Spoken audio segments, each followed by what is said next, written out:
is 9:30 on a Thursday night, and you're tuned into Beltway Radio and Beyond, which can mean one and only thing. This is Chip Chat. Welcome to Chip Chat, everybody. I'm Chip. Who are you, Tez? You just told him, buddy. Man, it's good to see you. Likewise, it is. This is I've been gone, obviously, I was out last week due to illness, and then out the week before that, or actually, excuse me, there was no show last week. Was that? Yeah, no show last week. Yes, but yeah, it's been 2 weeks, I guess, to say that more succinctly. And I'm excited to jump back in. I am ill prepared for this one because real life, buddy, is it is real lifing. Life is lifing, huh? Woo, yes. But you know what? This is always therapeutic to do. So excited to be back. This is our collective therapy. It is that. Yeah. Well, I was gonna say I also saw something about us being back on RIP Radio. We're gonna announce. It's already on. It's online. It's out there. But okay. All right. Yeah. Right. So we're gonna have some big news to share a little later on. We'll have a little more detail about it. But also we have a guest this week. Dan is going to join us. He's in charge of the DC Beer Festival. Wow. So love that. Very important to many of our listeners. Yes.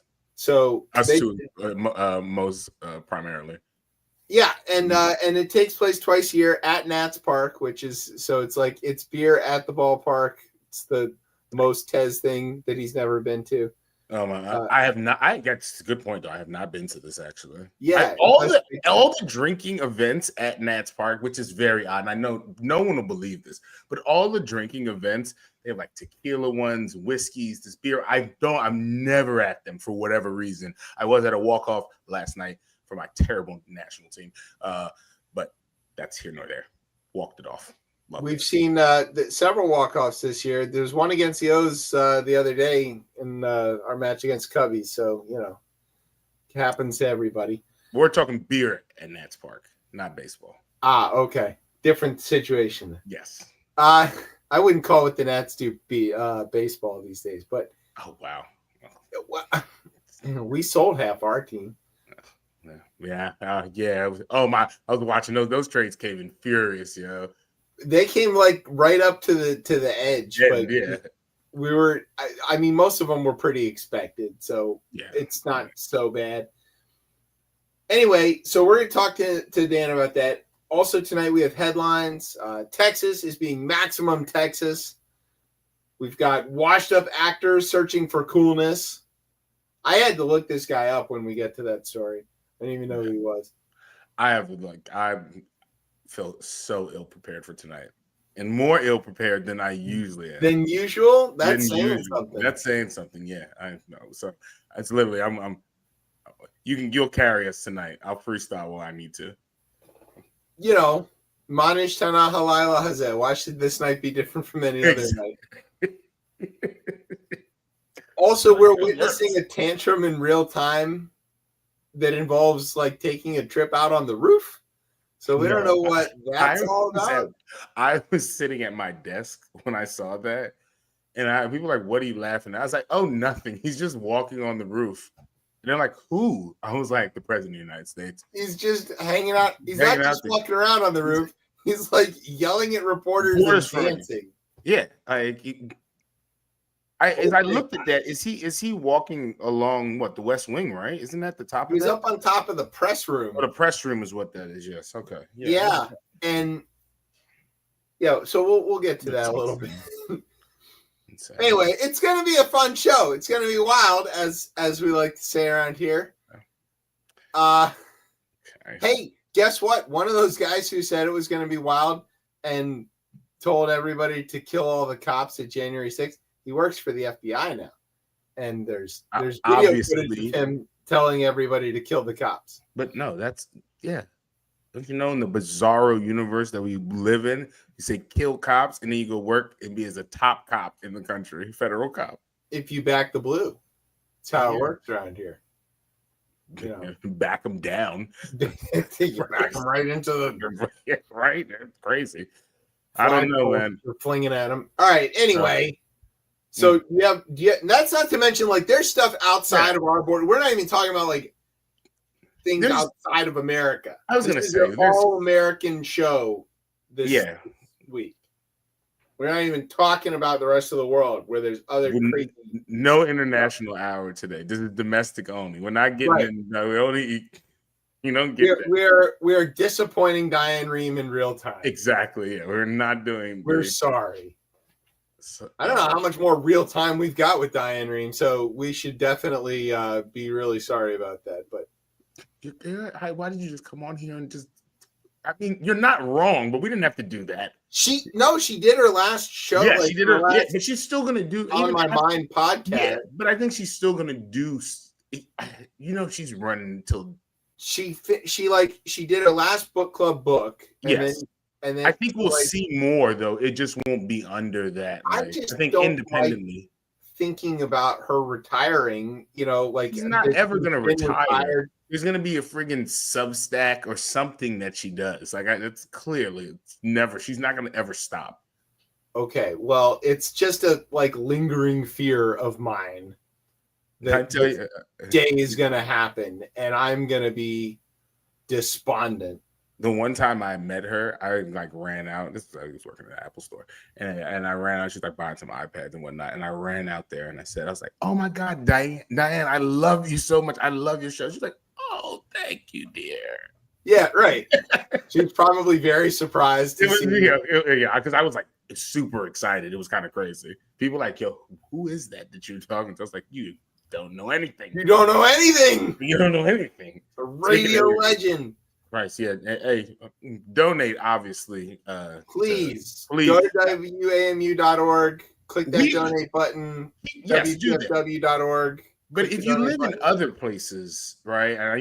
I think even that is more critical because I don't expect like our area to be I mean, it'll affect, it's already affected. You might see less shows, but I don't see it disappearing in some areas of this country where that might be the only form of like public radio and public service that's coming into the only radio. Yeah, that could disappear. That easily it will disappear. I think a lot of the tribal radio stations as well too, and like that, like some of that could in Appalachia. There's a like network of like West Virginia radio that is very dependent on this. There was a story about them. You know, I mean, VPM in general, WRIR, all of the low power stations, you know, you really got to be looking at that. WTMD could be in trouble. So and the Arlington station that Brian sometimes works at, like, was that WERA? Is that it, Brian? Tell me if I got that wrong, but just everywhere is going to need. That is correct. WERA. Yeah, that's right. And North Country Public Radio, like, I mean, you're talking about rural stations in Maine and New Hampshire and stuff like that, where there's just nothing else up there. And then, of course, out west where there's really nothing. So anyway, that's not even in the show this week. Nothing's there. That's not there. That's what we said all that to say is that none of that is there. That's right. Right. Okay. Do you have a word? Yeah, I have a word. Oh, good. Because I don't. Let me think about it. This is the first time this is not how this is normally supposed to go. Okay. Oh, I do have a word. I do have a word. Okay. Mine is a double word, but it's still a word. That'll count. All right. So sit back, grab some Firefox. It's baseball time. You're listening to the best show, the only show, Chip Chat on Beltway Radio and beyond. Sweeps.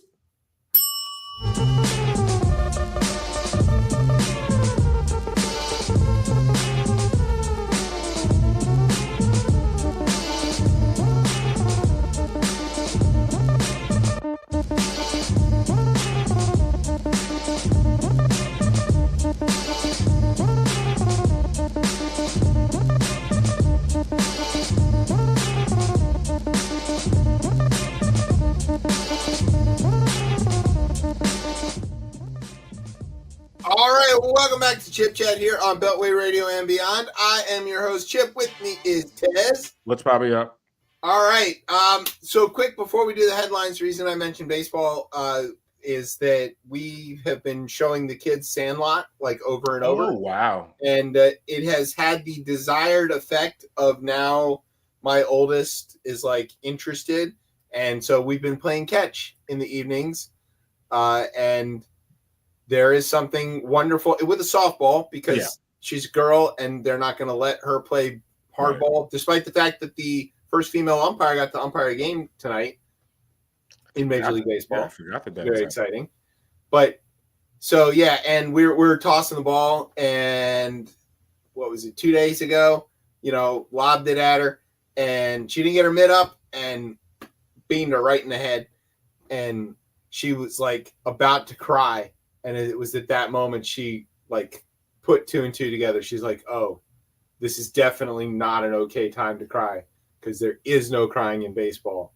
And I can't get caught crying while daddy is telling me there's no crying in baseball. I told her, I said, if you cry, it's going to make a knot. And then she didn't cry. So, just such a terrible. What? It's not a lie. The knot is still going to happen. It didn't. We went inside and put ice on it and she didn't cry. There you go. You went quick. You moved fast. I got you. I see how this moves. No, yeah, I need to move towards that as well too. I don't know. I got to figure that out. Like she goes to enough baseball games. Well, you got to get her a mitt. Exactly. But then you realize though the mitt is for safety. So when I tell my dad this, I was like, yeah, I beamed her in the head. We're tossing the ball, and he goes, "What? She didn't get her glove up in time?" I was like, "Nope, she didn't." I mean, like, what else is there about this? If you've got a glove and you get hit, it's your fault. You have the safety device. Yeah, it is the safety device. You got to pay attention. The safest of the safety devices. Yeah, it is that. All right, let's do some headlines. You want to do the first one, or I'll jump? Yeah, did you count ahead? I didn't count today. I don't know. I'll just catch it. There was some that tripped me up, so we'll just get to that interesting pronunciation of somebody's name. But let's see if that's the one I get. All right, kicking it off in reference to Democrats fleeing Texas, Governor Greg Abbott said, quote, "Texans don't run from a fight," end quote. One of the Democrats responded, quote, "No, Governor, you refuse to stand up for Texas." Yeah, it's true that Governor Abbott doesn't run from a fight. Democratic Caucus Chair Gene Wu offered to return to Texas if Governor Abbott would, quote, "roll out the welcome mat and stop trying to wheel and deal on every little thing." Wu added, quote, "The governor must take steps to walk back from the edge and stand up for ordinary Texans from every walk of life, no matter their stance on the issues." You did that well. End quote. You did that. If nobody gets that joke, but they've watched or listened to this show before, that's their fault. Yeah. That's funny. Wheeling and dealing is just made me. Governor Hot Wheels, baby. Moving right along, Donald Trump fired the head of the Bureau of Labor Statistics after the BLS numbers painted a true but unflattering picture of the job market. In response, Lance Armstrong also fired all of the officials at the Tour de France and reclaimed his titles. Correct. Trump's firing of Erica McIntyre set off alarm bells across media outlets who would now have to learn how to pronounce McIntyre. McIntyre. That's an incredible name. It's an incredible name. I was close. United Airlines has grounded most of the mainline fleet as they work out a computer glitch, which accidentally caused all the seatback monitors to play the movie. What is this? Is it Geely? Geely, yeah. Geely on loop. Affected passengers said that they would rather be stuck in Des Moines than have to watch that again. That's right. That's the terrible movie featuring Ben Affleck and J-Lo that. Oh, that's what everybody hates. Yeah. Oh, I thought we were going to weave in Ice Cube War of the World, but never mind. Oh, that's also pretty bad. Yeah. The Aalborg Zoo in Denmark caused an online commotion this week when they asked people to donate unwanted pets to feed to their predators in captivity. No word on how Ghislaine Maxwell likes her guinea pig prepared, but we're guessing raw and tender. Predators in captivity. I just don't even like guinea pig in that sentence. I just don't like it at all. Donald Trump responded to the zoo's request by offering to feed Mike Pence to a tiger, but the tigers refused, preferring something with flavor. Correct. Popular mall store Claire's is filing for bankruptcy for the second time since 2018, citing slumping sales in their brick-and-mortar stores.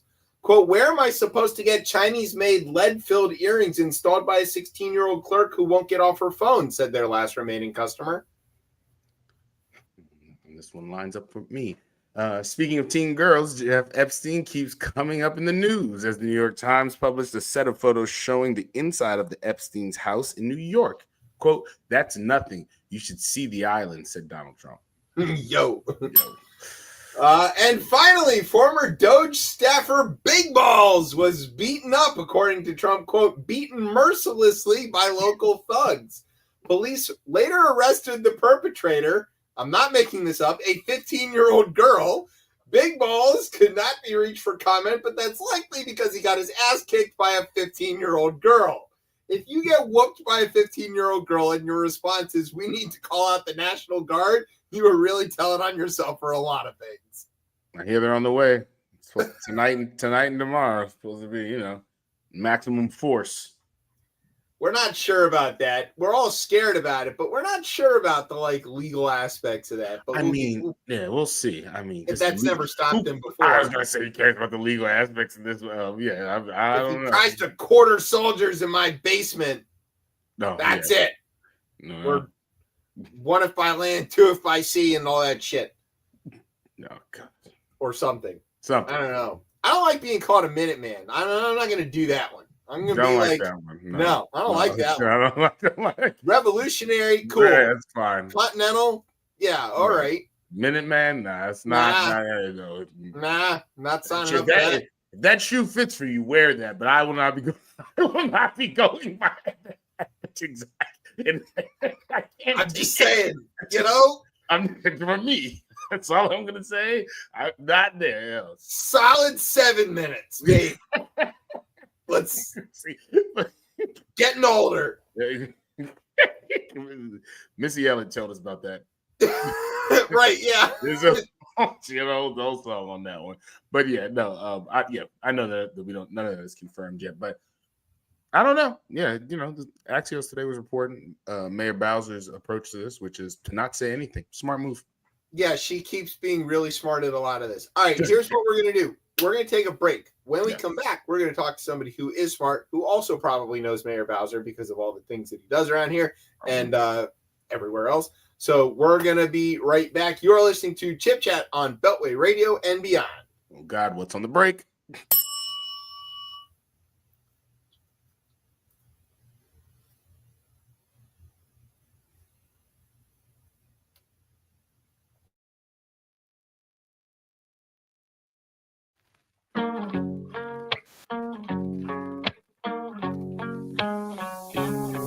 Lift them up, tip them back. Ain't nothing can't be fixed with a little ice cold 6-pack. Shotgun, flip cup, can't get enough. Tonight we're chugging like a John Deere. And if you're happy and you know it, let me hear. If you're happy and you know it, drink a beer. If you're happy and you know it, drink a beer. Get your country on a show, it sounds pretty good, don't it? If you're happy and you know it, drink a beer. Get your country on a show, it sounds pretty good, don't it? If you're happy and you know it, drink a beer. On a boat deck, on a tailgate, with the crickets on a moonlit fire pit, muddy riverbank. Gotta love the high life, can't get enough. No beer left behind around here. And if you're happy and you know it, let me hear. Let me hear. If you're happy and you know it, drink a beer. If you're happy and you know it, drink a beer. Get your country on a show, it sounds pretty good, don't it? If you're happy and you know it, drink a beer. Get your country on a show, it sounds pretty good, don't it? If you're happy and you know it, drink a beer. If life's weighing you down, drink a beer. Mud and laws in town, drink a beer. If you're feeling kind of thirsty or you want to get flirty, you just came to party, drink a beer. Never hurt nobody, drink a beer. If you're happy and you know it, drink a beer. If you're happy and you know it, drink a beer. Get your country on a show. It sounds pretty good, don't it? If you're happy and you know to drink a beer. Get your country on a show. It sounds pretty good, don't it? If you're happy and you know to drink a beer. If life's weighing you down, drink a beer. Mud and laws in town, drink a beer. If you're feeling kind of thirsty or you want to get flirty, you just came to party, drink a beer. Get your country on and shake it. Life is what you make it. I'm so glad that I can taste it. Drink a beer. All right, welcome back to Chip Chat here on Beltway Radio and beyond. I'm your host, Chip. With me is Tez. What's popping, y'all? That was not the worst thing Brian has ever played for us for a break. Clearly AI, right? Everything had to be. Clearly AI, right? There's no way. I would be surprised. Actually, no, I don't think so. This is an actual song. I'm proud if that is an actual song. Yeah. All right. There we go. Okay. I mean, it's great. It gets the point across. Yeah, exactly. Like again, usually there's been so many crazy breaks over the last 2 months. Hey, the show's not over yet. Don't encourage him. Jesus Christ. I got too excited because I'm like, making it worse. Sorry. Sorry. All right, anyway, let's talk to Dan. Dan Silverstein is the man in charge of the DC Beer Fest and several others all around the country. He definitely doesn't know it, but he may have inadvertently be responsible for this very show, which we're going to ask him about.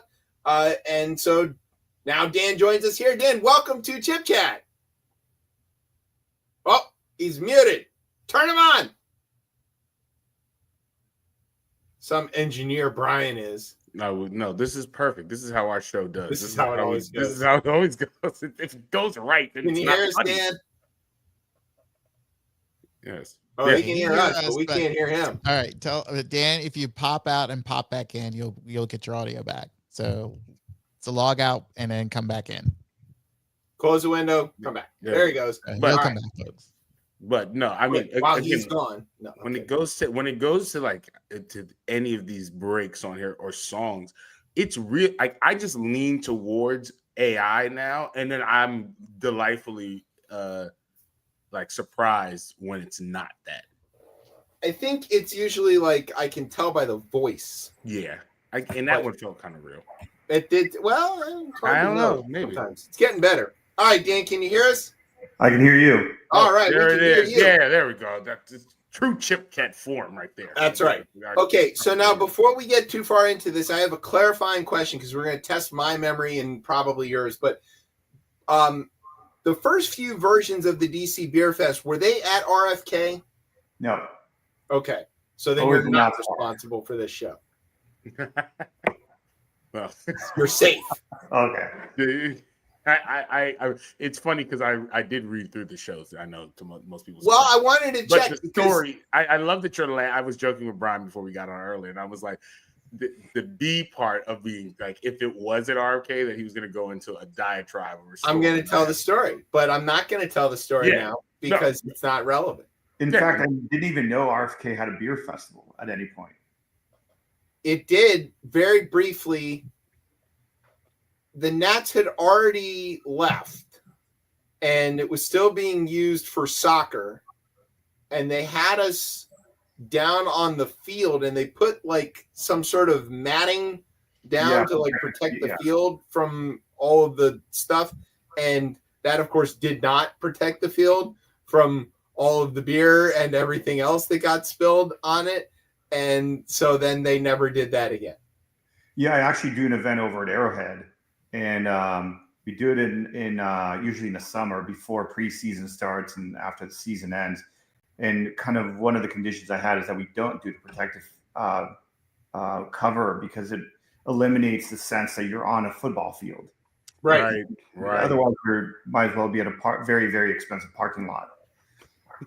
Well, so we paint the field like it's game day with the yards and the end zones and the logo and with the Chiefs in particular, it's like a religion over there. So people line up to take pictures midfield. They go into locker rooms, into the media room, the clubhouse, all that stuff.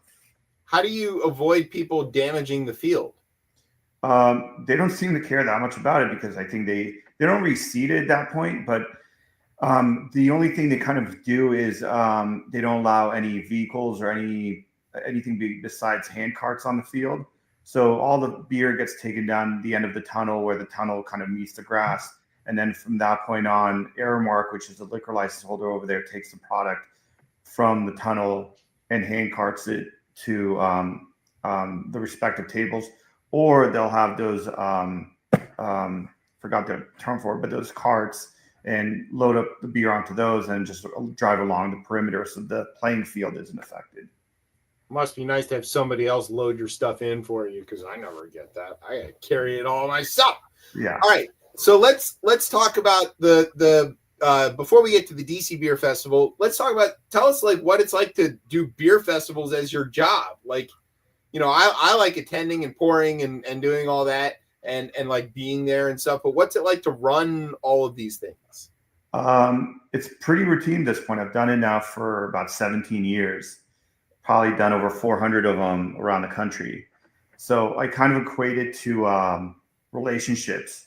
And there's some new events that are exciting because they're new and you don't know what to expect and you're eager. And how did we set up the tables? How does check-in work? And are the food trucks going to be well received? And you have this kind of anxiety about it. But there's something about being with the same relationship for 15 years and you know what you like and what you don't like. And there's no anxiety about what to expect, and those are great as well. So it's almost in the spirit of being married for over 10 years. I'll say I enjoy the ones that are stable and consistent, and you know what to expect. I sign on to that wholeheartedly. It also is almost as if you read ahead in my questions, right? So I will. Tez, do you want to get ahead to that? You want to skip to that question that I just got to? Because Dan, you kind of made it sound like, oh, you've done this for so long now that it's like a routine, right? You're just like, I know what needs to be done. I know how to like pull this off. Has there been any like, what's the last like unexpected shit that's actually happened? Like maybe not recently, but I guess over the last like a decade. Well, we did an inaugural event because Arrowhead is renovating for the World Cup. So we moved the event to Kauffman Stadium, which shares a parking lot. They're right across the street. Right. Not even across the street, the same parking lot. And I said I want the event to be show ready at 6. The event starts at 7, but show ready for Arrowhead meant we're checking people in at 6. Everybody's set up, and they thought at Kauffman that I wanted the field ready at 6, but the staff for check-in didn't show up till 6:45. And I'm all like, how about it's my scanners? I can start checking them in. They're like, well, we can't have people because the security isn't here. And the line was 500-600 people deep at this point. And in addition to that, I said, why is there only one ingress down to the field? Because you get on a concourse, the event was on the field along the outfield warning track. And if somebody got there at, let's say the event starts 7, let's say they got there at 6:30, they didn't get down to the field until probably 7:20 because the line, because they had one magnetometer to scan, get people in. They're not hypersensitive, but somebody has a purse, somebody has a bag that doesn't, meet the standards for the stadium security. They pull them aside, and then it starts to bottleneck. And whereas with Arrowhead, we had done it for a number of years. There's 5 magnetometers, there's 5 lines. We had people down on the field by 7 o'clock, and even if they got there early, they could get down the field. They just couldn't drink until 7. But when you have, and there's multiple ingresses down to the field, so the line isn't just that long. You have hundreds of people basically bottlenecked into one location. And I saw it happening, and I was like frantic trying to fix it. And they're like, that's how it is over here. Like, so, and I said, you're going to have a $60,000 problem next year because I ain't coming back. There was my follow-up question to that. I was like, we can't go back there. What's the recourse? Once we do that, we're not go there. Right.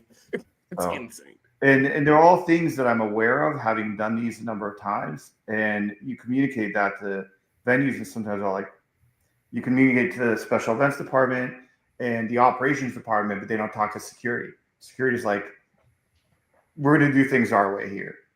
So, right. That's insane.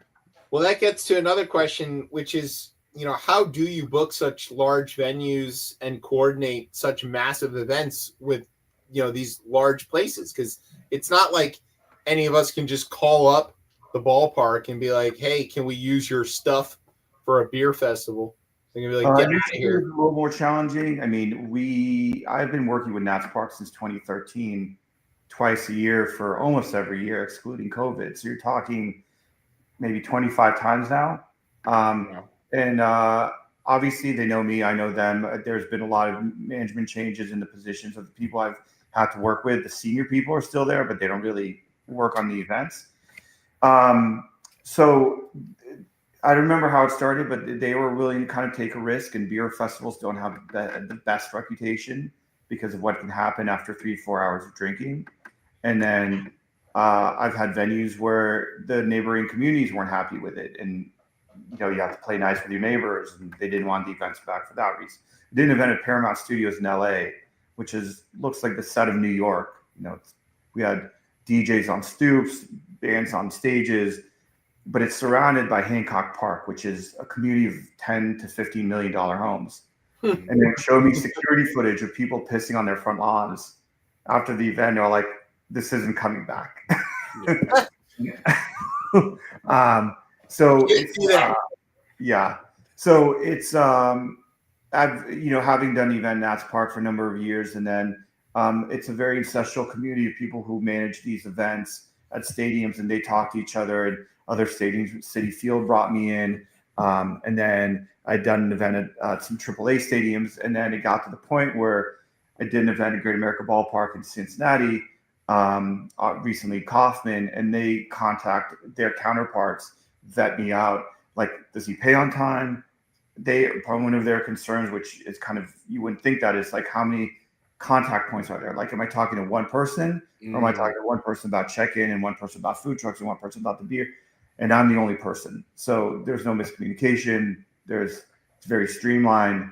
And having done this enough times with, I guess, an earned good reputation, they're, willing to take a chance on these events. So speaking of drunk people peeing on lawns and stuff, like, I guess it's for, like, full disclosure, like, how do I have Dan on the show, right? How do I know? Well, I also work with. You didn't pee on his lawn, did you? No, I didn't pee on his lawn. All right, but I do. I work with a brewery around here called Ruhlman Brewery in Maryland, and we've done the Nats Ballpark Festival, I think, basically every year since it started, if I can remember right. But anyway, we're there all the time, and so, like, I've seen some of the crazy stuff that happens at the end of a session, right? There's a lot of stuff. What is the weirdest, craziest, like, somebody had way too much sort of thing you've seen at the end of the session when they're trying to clear out one of these things? In DC, I haven't seen much. I mean, I know they've had some issues with people trying to climb, like, the scaffolding of, like, signs, or people trying to get down to the field when they're not allowed to. There was one year we did it on the field. The whole event was on the field. This was like on the warning track. I remember I was covered in play throughout the outfield, and it was because they had the Winter Classic coming in a couple of months later, and they're like, they're going to damage the field anyway. We can just do the event here. And somebody stole one of, like, these inflatable, like, bottle logo things, and it became like a scrum almost to get it back. And I grabbed someone and I said, I'm undercover police. And I said, if you don't give it back, I'm going to have to arrest you. And people don't want to test you at that point. They don't want to. No. So I got it back and got returned, and it shouldn't be my job to do it. And we hire security for that purpose, but they weren't taking a lot of initiative. And so yeah, that was kind of crazy. Otherwise, I always tell venues, like, we've never had fights among strangers. It's always couples. Like, the guy pissed off his girlfriend, the wife pissed off her husband, something happens, but that's kind of like domestic, and you just, like, get out of here. That's your problem. But when it's kind of, we're not as concerned about that as two random people getting into a fight. Yeah, I've never seen a fight between randos. I have seen arguments between couples. Most of the interactions between people, especially when they're having a good time and drinking beer, like is maybe overtly friendly, more so than you'd expect. You know, there's like people who just met hugging each other and slapping fives and all that kind of thing. Yeah, I don't get, my job for the most part is to put out fires. So wherever there's the most amount of problems is where I'll be. Initially, it's check-in. You have 3,000-4,000 people coming at a time. I need to make sure the lines are going smoothly, and I tell the people who, they're guest services people who aren't familiar with the scanners. We provide them all. I'm 20 feet in front of you. There's a problem, send them my way, or call me over, and you guys are turnstile. Just get them through. If they can't find their ticket or their name doesn't pop up or they can only find their ticket from last year, I'll handle it, go to the next person. And then once the lines are cleared, I'll walk around. Usually I provide the checks, make sure that all the ice distributed. I've had breweries like, our beer wasn't delivered. And well, like, it was delivered, it's probably somewhere else. Then my job is to find it. Or, sometimes there's some breweries who don't, like the 450 North or the Perennial out of St. Louis, like the beers that don't have local reps will still buy their product and have our own bartenders pour, and the bartender goes on a 45-minute bathroom break. So I'll just jump in and just pour the beer, put out the fires I see. But at the end of the night, I don't get exposed to a lot of it because I don't see it. And unless, most of the time it's like they kicked us out and we couldn't use the bathroom. I'm like, well, it was 8:20 and the event's over at 8. Like, yeah, go out. Yeah, you just were lazy about going to the bathroom. So probably the weirdest thing, but most common thing I see at the end at our tent or like ever is people trying to negotiate for more beer. Yeah. And one year we had somebody who wanted the like spit buckets, yeah, have a bucket or something to catch what you're pouring. You got foam or whatever, or dump out their beer. It's like somebody's like, "Can I have this?" I'm like, "No, you can't. That's awful." And they're like, "Why can't I just?" I'm like, "Gross." But yeah, there's been several instances of that. Yeah. We also, I've been doing this for a long time, and there wasn't kind of a framework of how to do this, but I kind of, from the beginning, wanted to limit these to 3 hours because I feel like there's like a waking hour beyond that. And people are like, why do I have to leave and then like buy another? Well, because we don't want you drinking for 8 hours, right? And a lot of events where it's limited tickets or you can only get 10 samples, they don't function well as festivals because one, the brewers don't want to limit. If somebody wants to try their beer, they don't want to not give it to them when they don't have any more samples. And people don't want to be feeling like they have to continue buying tickets after they already purchased a ticket. Whereas the all-inclusive, the beer is already here, drink whatever you want to drink and just be safe about it, is the best format in my opinion. But with that being said, after 3 hours, we're good. Like, go somewhere else. Home, to bed. Yeah. There's also a very noticeable difference in the like what people are wearing and the sort of clientele that come to the early session versus the later session. So like the early session people are in like jerseys and regular people clothes, I would call it, right? And then in the later session, people are dressed nicely and they're clearly on dates and they're like, it's a whole different attitude of like that. Do you also notice any kind of like big difference between early and late session? I don't really notice that. I do feel like a lot of the more serious beer drinkers like coming to the earlier one. Yes. And the more casual beer drinkers like coming in the later one. And there's always this kind of like thought process that they're pre-drinking prior to coming to the beer fest, which in my opinion is like eating before going to a buffet. Like, what's the point? What are we doing? You're getting your beers, like, why are you drinking in advance? It's also 5 p.m. So this isn't like 9 p.m. and you got your, after dinner drinks. I don't notice kind of that much of a difference, but I have been told the later crowd tends to be a little rowdier. Rowdier. You're definitely, I would agree with that. The first thing that like the people who are like keeping a diary of all of the beers they've had and like checking off and like, you know, what kind of hops do you use? Like that question doesn't come up very much in the later session, but in the early session, yeah, there's like the beer nerds are there for the early bit because they're also not chugging as much, you know, like they're like, can I get a half? You know, because they're like recording what they're doing and they're like taking it kind of seriously, and they're not very fun, but Yeah. they're like, oh, well, you know, what was the pH of the water at the, I'm like, dude, drink the beer. They're the analytics guys in baseball. They're like that. Yeah.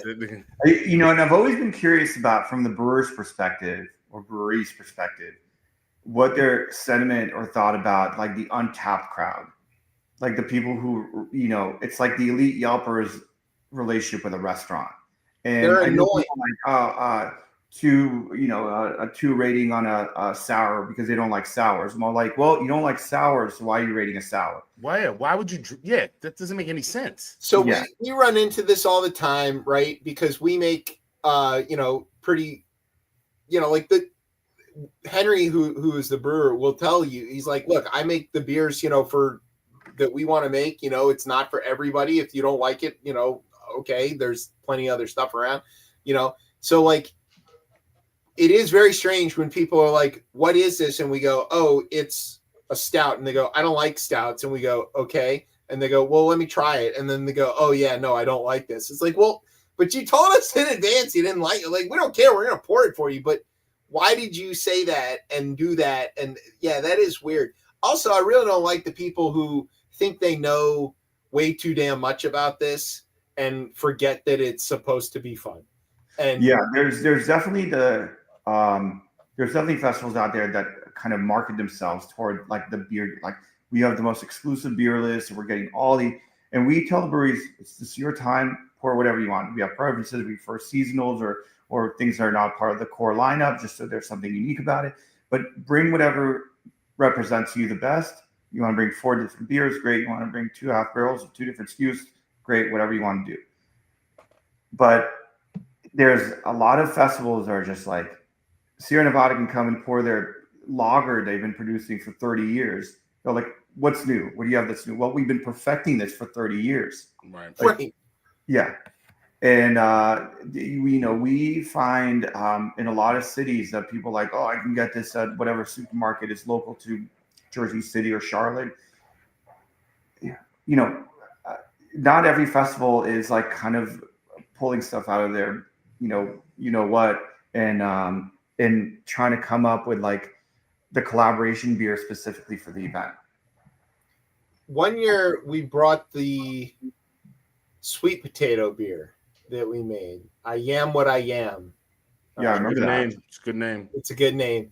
And it was such a rocket of a hit that we were forced to brew it again. Like it was not meant to be a multiple run thing. It was like, hey, we got a bunch of sweet potatoes. We figured out how to make, incorporate them into the beer, and it was good. So we brought it out, but it went flying out of there. And so then we had to actually go acquire sweet potatoes for the purpose of beer to rebrew that same run. And it was very popular. I think because it was unique. I mean, who else has a sweet potato beer? Yeah. Yeah. So I love that about that. And like a blue seltzer. And then you see a bunch of people with like blue seltzers. It was like a Starburst. Wow. And I think people just like kind of that and do shiny things sometimes. But yeah, so we try to, what I was saying is like we try to accommodate the full spectrum. We want it to be fun. We have the band, we have the dueling pianos, we have the DJ, we have the food trucks. We try to open up as many spaces for the VIPs. There's batting cages and get down the field. But then I also try to accommodate the kind of the beer geeks. And I work with Allied, and I forgot the other distributor, other side I think it is, and where we get the perennials and the 450 and the Southern Grist and the Vitamin C's and all these brands or breweries that don't have local representation, but they're kind of hard to find in the imprints, whatever, and the smoothie beers and whatnot. So they have something, and then the more casual beer drinker just discovering beers and wants to have fun has a fun event to attend. Yeah. Dan, the question I had for you is, I guess for people who are up and coming and they want to like get into like doing events, and maybe it's not like festivals, but I mean it's still like running an event. I guess what feedback, what like pointers can you give to folks? Like, what are like the top 3 things people need to be thinking about, like to put on a successful event? Like, is there like, I guess, is there a through line of things that like these need to happen to make sure you have a successful event? I don't know how it would necessarily work with, let's say, a music festival, because I think that's very, very different. But if you did a food, beer, wine, if my own children want to get into this, I would say, don't worry about how much you can make, worry about how much you can lose. Because this can go sideways real quick. And a lot of people are like, oh, I can sell 7,000 tickets and $50. And you can also sell 100 tickets. And, you know, the first big beer festival first festival I ever did that got like out of hand was a barbecue festival in Santa Monica. And I modeled after an event in New York called the Big Apple Barbecue Festival, or Big Apple Barbecue. And they got pit masters from around the country, from North Carolina, from Virginia, from Texas, Kansas City. And I did the same thing on Santa Monica Beach. And at that point, this is probably 2006 or 7. And we sold tickets for like $5 to get in, but then all the food and all the beer were purchased on site.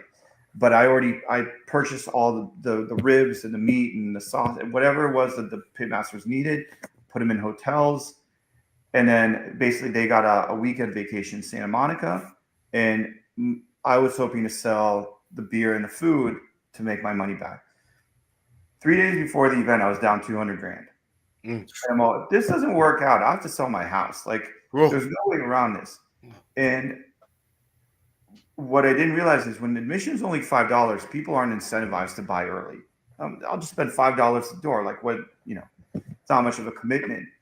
And the line was hundreds of people long because they had, my first big event, I had nothing.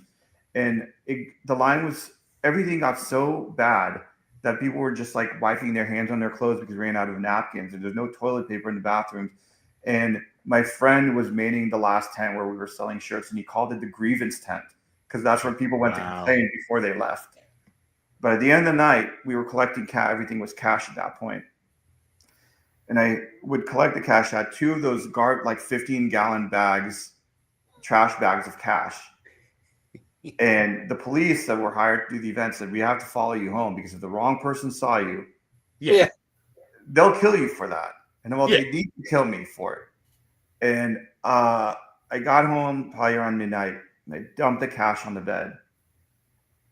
Like, tried to get the hundreds and, you know, the 50s. And I got the $200,000, shoved the rest off, and went to bed. There we go. And I'm all, it made some money. And it was one of the biggest lessons I've had in producing events. But going back to your question, what would I say? Don't worry about how much you can make, worry about how much you can lose. And also put in an event where you don't have to sell a new demographic to come back. So people like had such a good time that they want to come back, because it's really hard. And I've had, I guess, competitors that put on these really just horrendous events that are misrepresented.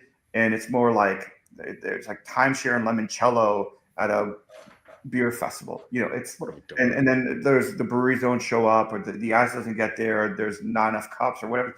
And then it's just hard to convince those people to come back. Right. And my goal in doing all these events is to have such a positive experience that I don't need to market to a new set of attendees. And ideally, those people keep coming back. So from the vendor's perspective too, right? Like my mindset from the very beginning, and it has always been, we buy our product.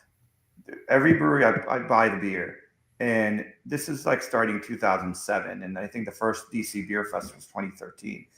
And throughout like around 2015, 2016, you saw this like cresting of beer festival and breweries wave.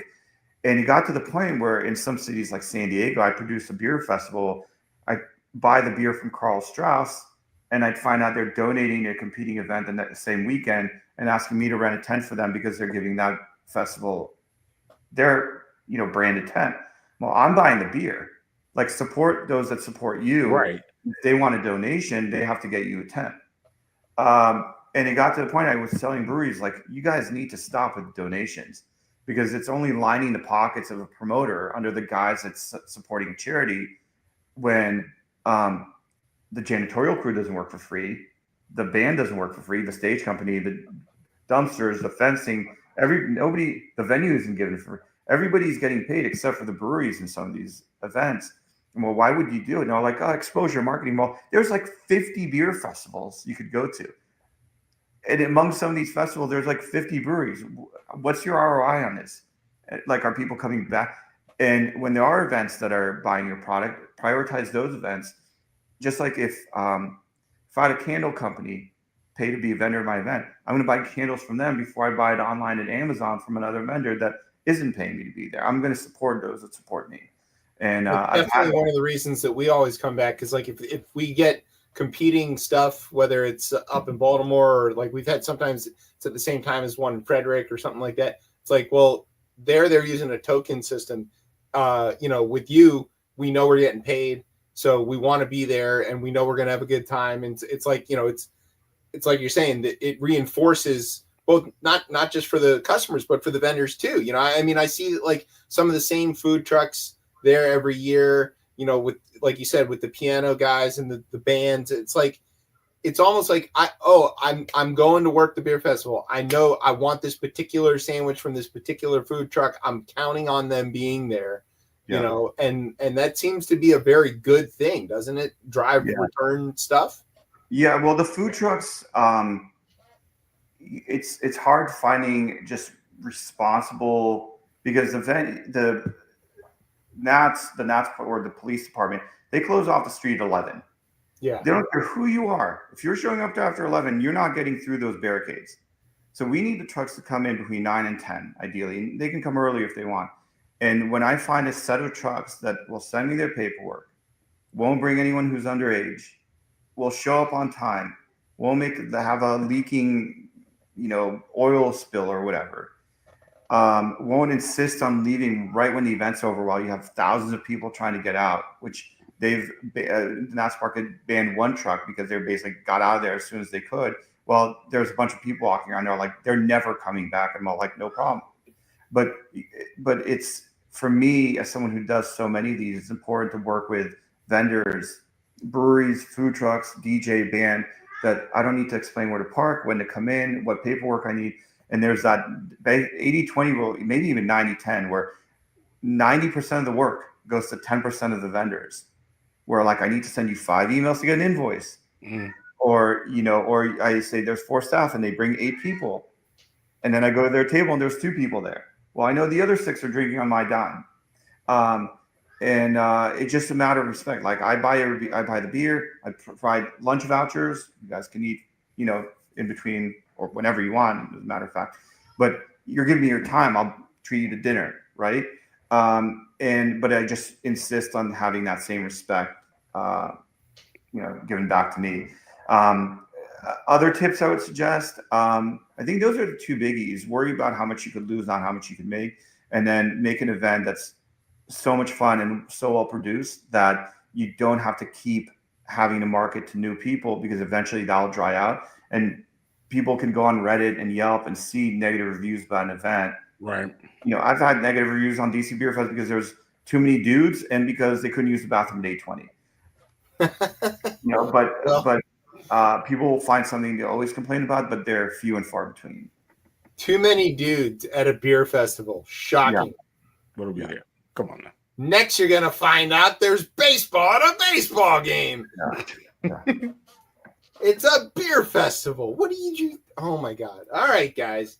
Fellas, we got to do better than this, okay? Let's not be going to beer festivals thinking we're going to go meet the love of our life and then complain about it on Reddit when we don't. Complaining about it if you went and you were disappointed, that's fine. All right, whatever. But complaining about it afterwards on Reddit is... No, people go on Reddit to complain about their mother's cooking. Crazy. Reddit is the underbelly of society, as far as that's why I don't even have a Reddit. I don't care. I never see Reddit. I just find out that people were talking about something on there. That is not my part of the internet at all.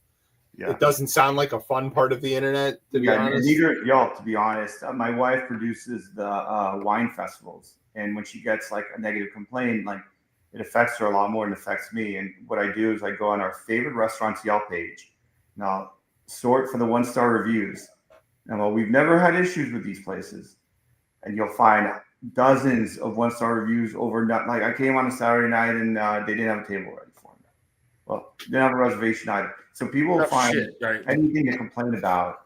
And I think the internet's created this world where people feel like they can air any grievance, as unjustified as it may be. Karens. I agree. I completely agree. There's okay, so out there. I was going to ask the top 5. Get another one in, but then I want to do the promo. I know we need to do the promo for this, but I was going to say this might be hard to do. What are top 5 breweries right now? If we were to give you what do you write? Let me go from 5 to 1. If we go here, what are the top 5 right now that you'd put out there? I know maybe you can't do this because you want everybody to come. Yeah, there's a lot. But can I talking breweries or beer festivals? Well, no, like breweries, like who's making the beers you like to drink right now? I can't make. I'm not gonna. I just want. I had to try. Which of your children is your favorite? Right. I had to try. Oh, yeah, I have favorite cities for sure. But yeah, I can't get you on the beers. All right, I'm just playing. Don't do that. Bad question. It's a bad question. No, it's a good question, but very well handled, Dan. I know it's very well handled. Okay, so but there is the next festival coming up at Nats Park, right? When is that? That's November 8th. Yep, there we go. Wash and repeat, basically. So it's a lot of the same food trucks, the same band, the same dueling pianos. For VIPs, they get to go into kind of where the teams take batting practice and take batting practice against live pitching, get down to the dugouts. And, a lot of repeat breweries. So we're very fortunate that a lot of the breweries keep coming back and, don't change things that are already working well, in my opinion. Well, we will be there, so come check us out. Ruhlman Brewery will be there. I don't know if we get our awesome spot where we've been for the last few years, where we're undercover in case it's hot. Well, the November one's not so hot, but the one in the spring sometimes. Might be soon. I don't know. It could be like some years. As from the vendor perspective, let me just tell you, the two best things is cover of any kind, whether it's shade or from the rain, and also electricity. If we're near a place that's got a plug, that's great. So those are the. Where were you last year that you were happy with? I don't know. Look at the chart. I can't remember what number we were, but we're in a good spot.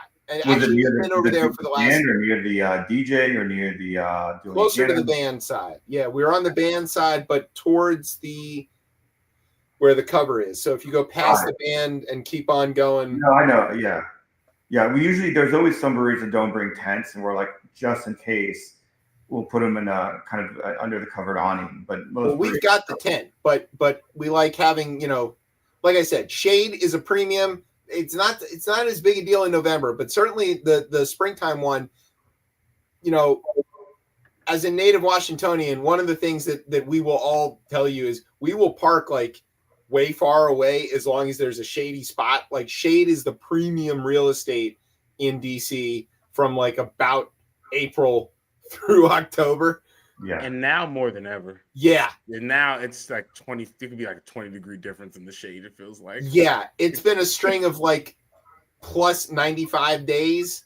And so yeah, shade is all and then access to an electric plug where we can, play our music and charge laptops and do whatever is also, really great. And I bring extension cords. I'm pretty good at that. So don't worry about it. But anyway, so yes. November 8th, right? And people can get tickets where? DCBeerFestival.com. There you go. Buy your tickets in advance so you can get that VIP stuff that Dan was talking about and go check out the dugouts and all those kind of cool things. Although, depending, don't show them you can hit too well, then that's might pick you up. And then trade you. Right. It's what we do around here. Don't go to the Orioles. Do the same thing there. Okay, and Dan, if anybody wants to follow or learn from you, do you have any kind of place that they can follow you personally, being the guru of the events things that you are? Not necessarily. I mean, just the various festivals have their own Instagram pages. I kind of created that so somebody doesn't care about what's happening in Kansas City and DC. Nobody in Miami cares about what's happening in Chicago. So every event has its own page.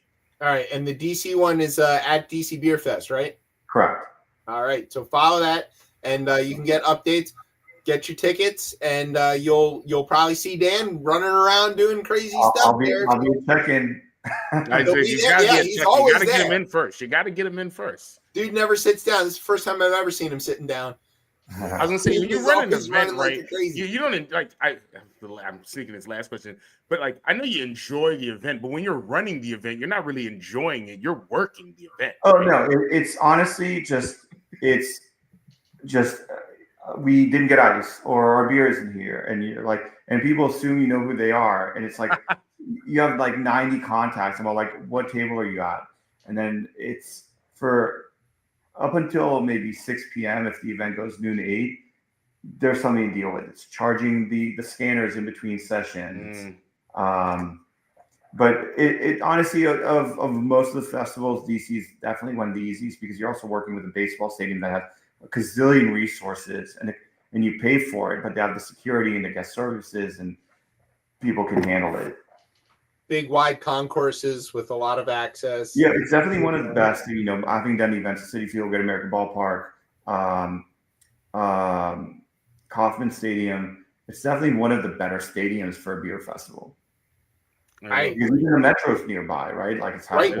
That is a good point. Yeah, fits you out right there. Look at Nats Park doing something right. Love it. Love to hear that. Love that. Not as nice as Camden, but it's not I could have a different conversation. All right, we're gonna have that conversation later. Real quick. There was a year that they always in the contract, they always say, in the case of like playoffs or World Series, we can cancel the event. And then there was the 1 year where you guys were like 30 games under 500. And they were like, what are the odds this is going to happen, right? And then you guys make the playoffs, and you had the wild card, I think, against Milwaukee or something. Yes, it was. Yes, and then you weren't supposed to be Milwaukee. And then the following series, it was like Houston. I forgot who it was. I think it was either St. Louis, maybe, and maybe go to I think was it St. Louis after that? Yeah, every series you guys weren't supposed to win. St. Louis and the Dodgers. We beat all the people who used to beat us. It was the Dodgers. It was the NLCS. Yes. Yeah, was it the Indy? I don't even remember who it was, but you guys were like down 3-1. And Game 7 rolls around, and I'm all like, what are the odds? Like, what are the odds you guys are winning? And then you won. And then what are the odds that the parade is going to be the same day as the festival? Because the parades are always like on Tuesdays. Right. But they wanted the parade, the owners wanted the parade on the weekend for some reason. And I told the lady in charge at that point, if we're canceling the event because of this, I'm never coming back. Like, there's no reason the event shouldn't happen because you guys have a parade, I don't know how many blocks away. Yeah. And the people who had to work the event that day, it's like I collectively killed all their puppies. Oh, wow. Because they saw me as a reason why they had to work the event in lieu of being at the parade.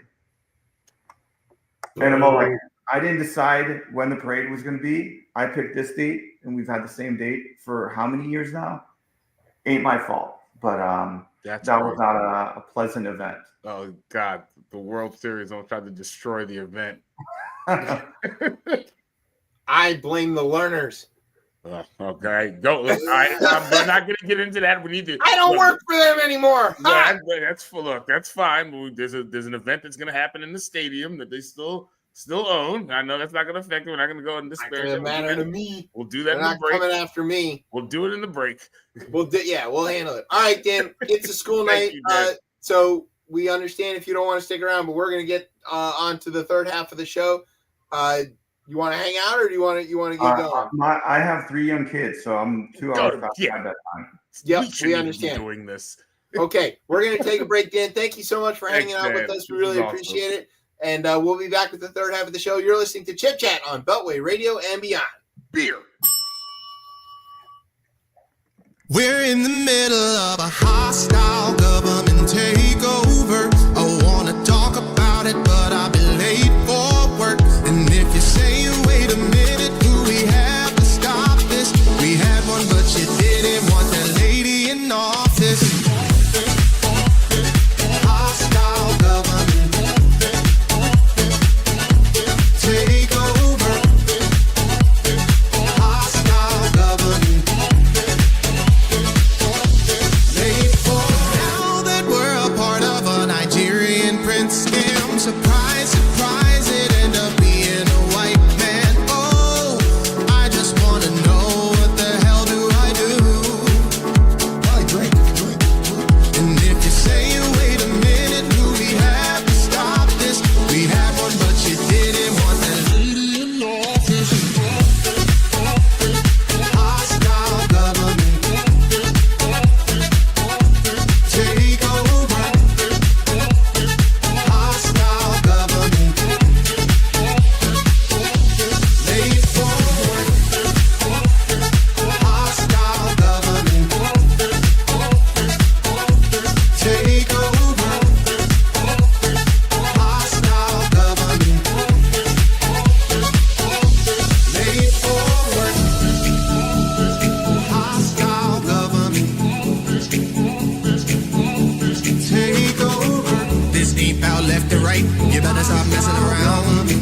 This ain't about left or right. You don't worry about up and down.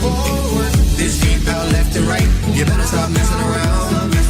This ain't about left or right. You don't worry about up and down. And if you say, wait a minute, do we have to stop this? We had one, but you didn't want that lady in office. Hostile government.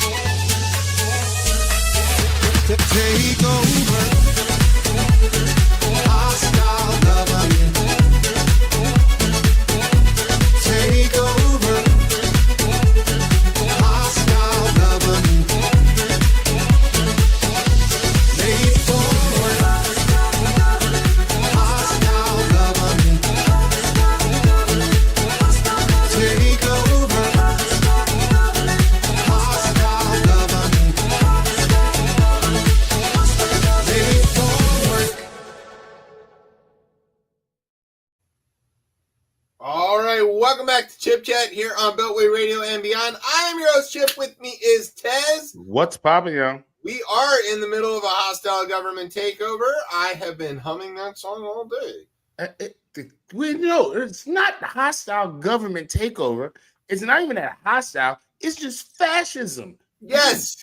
It's pure fascism. It I don't is even know why we're not just using that word. fascism. It's just like it's insane. And I get that there's probably a lot of folks who will argue against that from the fact of the makeup of the Congress but like for me, I would argue, yeah, all of that shit sounds cool, but I see clear what I see with my eyes. There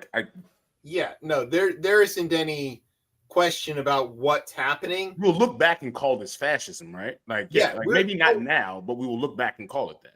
We're going to look back in the way that people do now, where they say, like, how did Germany fall for that? And, you know, how did the people get whipped up into this frenzy? And the answer is, like, people don't, I mean, I don't know of a lot of stories of regular Germans being kind of like, oh no, I'm not with that. The story that you hear is that they all bought it lock, stock, and barrel. But they must not have, and there must have been lots of people who were sounding the alarm and saying, hey, this is not what we signed up for. And, you know, so we do have like half the country that is like, this sucks, but we just don't have any cohesive. We're going to talk about that. Yeah, it's clear that the mechanisms in place are now like that we thought would prevent this are failing that. Like, yeah, whether it's the Supreme Court as a branch of government, or God forbid, the goddamn Congress is a branch of government, right? The Supreme Court is a rubber stamp, right? And the Congress is inept. Right? Well, the Congress they've basically voted themselves out of use, and the Supreme Court is ineffectual even if they did want to rule on things, because as a very wise person has said, the rules were set up for white people by white people for white people. And when the white people in charge stop following the rules, we don't have a mechanism for that. Yeah, there's no so it's clear that there needs to be new. It's clear at the end of all of this, however it gets there, it's clear new rules need to be written, and we'd be if there will be another side of this at some point, right? And that could look how the new rules need to be written, and they're probably going to need to be written in a more confining way because it didn't occur. Yeah.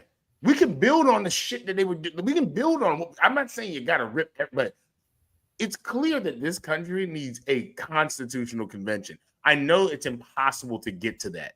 There's only one way you actually get to that in this country. We may be getting there. Let's talk about this. So now we've come to the part of the show that's called the Rundown. This is where we tell you about some stuff that's going on in the news. If we were professionals, it would sound a little something like this. No, Brian. From Beltway Radio and beyond in Washington, D.C., I'm Emmy-nominated TV newsman and just bona fide sexual beast, J. Scott Smith. And this is the part of the show where I tell some stuff about well, maybe not me, but somebody else is going to tell some stuff about what's happening in the news. So what's going on in the news, fellas? Thanks, Jay. All right, so this is a special rundown. This is the Epstein edition. So, okay. This story obviously is not going away, and it shouldn't. It is a very important story. The way that a lot of people are covering the story is just sort of like as it's unfolding. And the thing that I want people to focus on is like what the implications of some of this are. And the important thing to really be thinking about is like not so much the facts of the case, which are not in any reasonable dispute. There's two tracks to be paying attention to. One is how is this exemplifying the extrajudicial fascist behavior of the Trump regime? And the other is how are his supporters receiving this information? Not just, and I don't mean like receiving it like how do they feel about it? I mean like physically how they are receiving the information, because both of those things matter. To wit, you may remember that there was Dick Durbin put out this statement that said that the FBI had dedicated 1,000 agents working 24 hours a day around the clock, scrubbing through the Epstein files, of which there's something like 30,000 gigabytes worth. Like to take that much, that is. I think that's definitely the. How much paper would that be? I mean, 30,000. Yeah, what's that? 30. Those, I guess we're getting the terabytes. I guess at that point of how many. Yeah, no, it'd be insane. That the files are insane. And back to the amount of manpower that's being put on this. The question then gets like, what's happening? Where those people work somewhere else. What are we missing? What are we missing right now when we're doing this? Anyways. Just some regular terrorism. No. So there's a lot of information, right? And they spent a lot of time scrubbing through this, but so Dick Durbin says this, and it's like, all right, he's a senator, and he's a well-respected senator. He probably knows what he's talking about, but like, what's the provenance of this? Like, how do we know that they dedicated this much research and resources to this thing, right? Well, here's a bit of how we know about this. So there is a reporter who was covering this. He wrote about it in Bloomberg. And what he's talking about here is FOIA rules. You know what FOIA is? Yeah, the Freedom of Information Act. Right. Freedom of Information Act. And FOIA is, if you want to know something that the government is up to, the Freedom of Information Act allows you to file to basically get the information released. But the government might have some reasons to not give all the information. Right. There might be certain things that they need to redact or scrub for reasonable reasons, legitimate reasons. There's something like 7 categories, I believe, of information that they can go after. And some of it's like national security stuff, right? Like you don't want to divulge your sources or how you're getting information. So for example, if you're Tulsi Gabbard and you release this totally bogus thing about Russia not actually interfering in the election, and you want to get your security agents and spies killed, you then release it unredacted with all of their names and how they got their information, which she did. And now those guys are all going to die. But because they want to kill Trump, people want to kill Americans.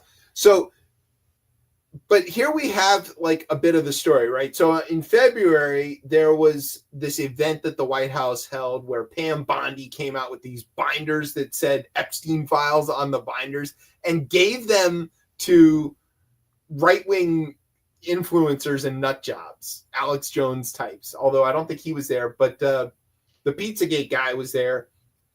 And his disciples were there.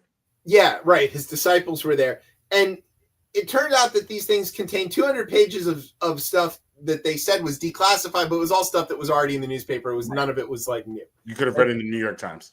Yeah, it was. They don't read the New York Times. But okay, so then like it was a big bust. Nobody cared. It wasn't new.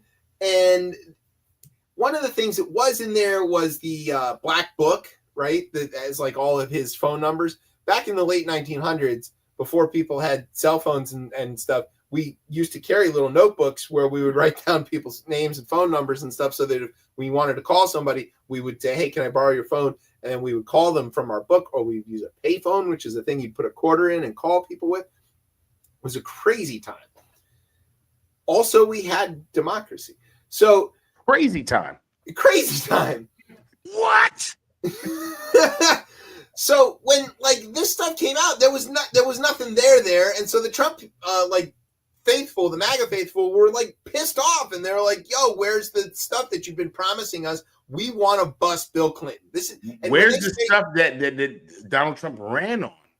Right, and when you hear the Trumpistas all talking about how they want the Epstein files, what they mean is they want Clinton. They want to prove that Bill and Hillary Clinton are sucking the blood of children or whatever the fuck. And there's this ties into the pedophile ring and all the QAnon and Yes. And they're specifically interested in powerful Democrats who they think are involved in this. Bill Jeff top amongst them. So they didn't get that. So they were all pissed off and they're like, yo, where's the rest of our stuff? Kash Patel, you promised us you were going to release this information. Dan Bongino, you made an entire career out of yelling into a microphone just like this about how you wanted the Epstein files. Where's the tapes? Right? Number 2 at the FBI, no tapes. Nothing's coming out. So then because they didn't get what they wanted, they they started agitating for it, and people started filing FOIAs for like, where's the rest of this information? But one of the things that happened was this reporter, when he like wanted some of the information, he found or sent a FOIA that wasn't about the stuff. It was about how they were processing the stuff. Here's the thing I want to report it. As I reported in March 28th edition of the FOIA files, Kash Patel directed FBI special agents from the New York and Washington field offices to join the Bureau's FOIA employees at its sprawling Central Records complex in Winchester, Virginia, and in another building a few miles away. They were instructed to search for and review every single Epstein-related document and determine what could be released. Okay, so far, sounds good. Which they moved by FOIA for other FOIA requests. It's what's supposed to happen, right? So far, we're on the level. That included a mountain of material accumulated by the FBI over nearly 2 decades, including grand jury testimony, prosecutor case files, as well as tens of thousands of pages of the Bureau's own investigative files on Epstein. It was a Herculean task that involved as many as 1,000 FBI agents and other personnel pulling all-nighters while pouring through more than 100,000 documents. 100,000 documents. How many of these senior officials? Go ahead. I was like, how many of these people have quit after doing this? I don't know. Senior officials at the FBI's Records and Information Dissemination Section, otherwise known as RIDS, which handle the processing of FOIA, pushed back on the directives. They're like, yo, this is not a good allocation of resources. Michael Seidel, the section chief of RIDS, who has worked at the FBI for 14 years, was quite vocal. 3 people familiar with the matter said Patel blamed him for the failure to send all the files to Bondi in the first place. That's not what happened. Bondi didn't have any additional files. A couple months ago, Seidel was told that he could either retire or be fired. He chose the former and quietly left the FBI. The details related to his accident have not been previously reported until this story, and now here on our air, he could not be reached for comment. FBI employees reviewed the records using FOIA as their guide for deciding what information should be withheld. That alone isn't uncommon. That part's fine. In the FOIA, Congress established 9 exemptions. Sorry, I thought it was 7. As a way to balance the public's right to know against, the government's need to protect sources and all of that kind of stuff. For example, when congressional committees request documents, they say the FBI or the Justice Department, whatever, they use their FOIA analysts to go over it and stuff because, it might get out, by way of congressional committee, so that they're going to FOIA scrub it anyway. In preparation for potential public releases, again, they use the FOIA. In particular, the reviewers applied 2 FOIA exemptions to their redactions in these files. The first, which is exemption number 6, protects individuals against, quote, a clearly unwarranted invasion of personal privacy. The Supreme Court has said that exception protects, quote, individuals from the injury and embarrassment that would result in the disclosure of personal information in possession of the government. I'm not sure that's really one of the ones you want to be applying to these files if what you're after is exposing who's involved, but you might want to redact information if their name shows up in there, but not because they did anything wrong, but just because they happen to be, there. And that's the thing as well. I mean, God, it's interesting that Donald Trump has had an inability to kill this story where it's an easy story to kind of kill for him. Around the files itself, even if I think he's worried about his name. His name is obviously in these files. His name's in them. We know that he's in them. Clear. But it's even with that doesn't, and it can be other folks' name in this. It doesn't necessarily mean that you have been committing these heinous acts. Now, again, the court of public opinion, a lot of people might say, well, you were rocking with this dude.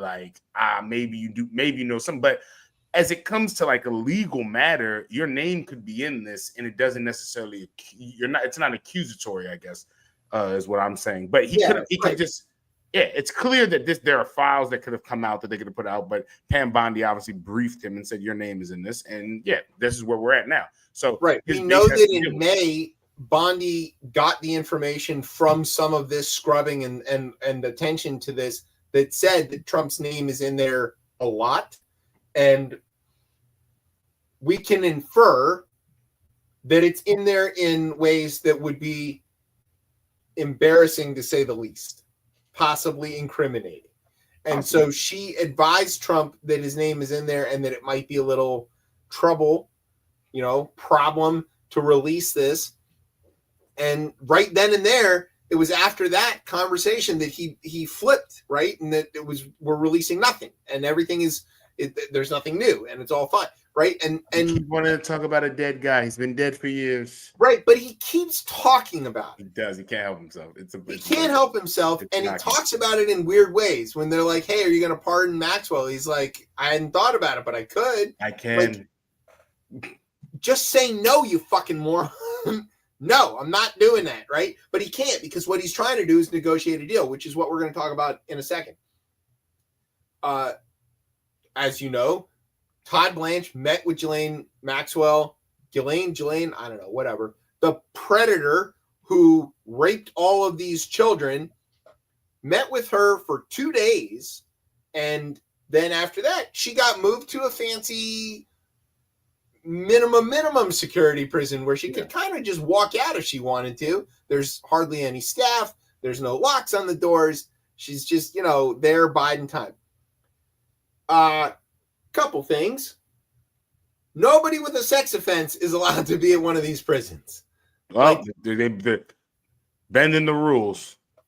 Here's a direct quote. Someone gave special preference to Maxwell that, to my knowledge, no other inmate currently in the Federal Bureau of Prisons has ever received, said Robert Hood, a former warden of the Florence Supermax prison in Colorado, home to some of the world's most notorious criminals. It's a country club, said Hood. Inmates, if they have a sex offense, are not going to a place like that, period. It's truly unheard of. So, like, I don't know why anybody would think of somebody who was convicted of trafficking children for sex is a nonviolent white-collar criminal who committed securities fraud or something like that. It's like the Enron people, right? Yeah, this is really set up for people who, like, lied on their taxes. It's not set up for people who are running a worldwide criminal enterprise with access to the ability to flee the country, billions of dollars, and, oh, by the way, raped a bunch of children. And from some of the survivors' accounts, she was worse than Epstein. You know, she was involved in this stuff. It wasn't just that she was like going and meeting the girls and funneling them to him. She was involved in it. So there's no like, oh, she's a victim. She is not a victim. She is a predator. She is the co-conspirator, accomplice, whatever word you want to use. She is the bad guy. And she got this preferential treatment right after she had this meeting with Todd Blanche. Who is Todd Blanche? Let's just talk about him for a second. Todd Blanche. This lady's going to be free in a year. Faster than that, I'll bet you. Over under on, you think it's a year? I say it's less. I'll take the under on that. Yeah, I think next summer this lady's free. Bet you a six-pack it's earlier than that. All right, let's see. So Todd Blanche was Donald Trump's defense attorney in the Stormy Daniels case, where he was convicted of 34 counts of fraud. Everybody gets promotions around this place. You do. They're losing. He lost, and he got promoted to deputy attorney general. Ugh. So that he went on to then go interview Maxwell and her lawyer for 2 days alone. Yeah. And like, what? No deputy AG has ever done anything like this. Ever. This is like in The Godfather when Tom goes to see, I'm blanking on, what's his name? When I'm blanking on his, the brothers, man. The brothers in the maximum security. And he's like, he goes down and he's like, I got to go talk to you. Yeah. He's like, hey, yeah, we're not going to. And then his brother shows up at the trial for Michael, and he's like, I don't know who's did anything. Like, yeah, it starts to lie. Yeah, it's this. So I can safely say what happened in this conversation. Blanche and Maxwell got together to make sure they could get their story straight with a deal. And basically it goes like, you, Maxwell, make sure that you implicate anybody that we don't like. Here's the list of people who you can say were involved, and make sure you categorically deny Trump having anything to do with anything nefarious. And if you do that, you'll be pardoned. That's the exchange. And it's 100% that. There's no way to know that it isn't that, right? And there's this talk about like, oh, we've got transcripts of that conversation. Was it recorded? Are they trustworthy? You're talking about somebody who is a convicted felon and somebody who lost a case of getting his guy convicted, who is clearly, not working for the benefit of the United States and the people thereof. He's working for Donald Trump. There's no way you could trust this. But here's the question. I mean, obviously you and I aren't going to trust this, but here's that question that I was getting to. It's like we talked about the process, right? Let's talk about the reception. Do you think that if they make up some transcript or something out of this interview and release it, will the Fox News crowd, will the MAGA crowd buy it and be like, see, we told you it was Clinton, but Trump's squeaky clean? Do you think they're going to go for that, or do you think they're going to see through this? I mean, it's really hard to answer that. I feel like this is one of those issues that they drummed up so much during the campaign around this, and they campaigned on this, that I lean towards they're not letting this. They're not just gonna, especially if she gets pardoned. I think that's gonna frustrate the base. I don't. So, or do you think they're gonna see it as vindication?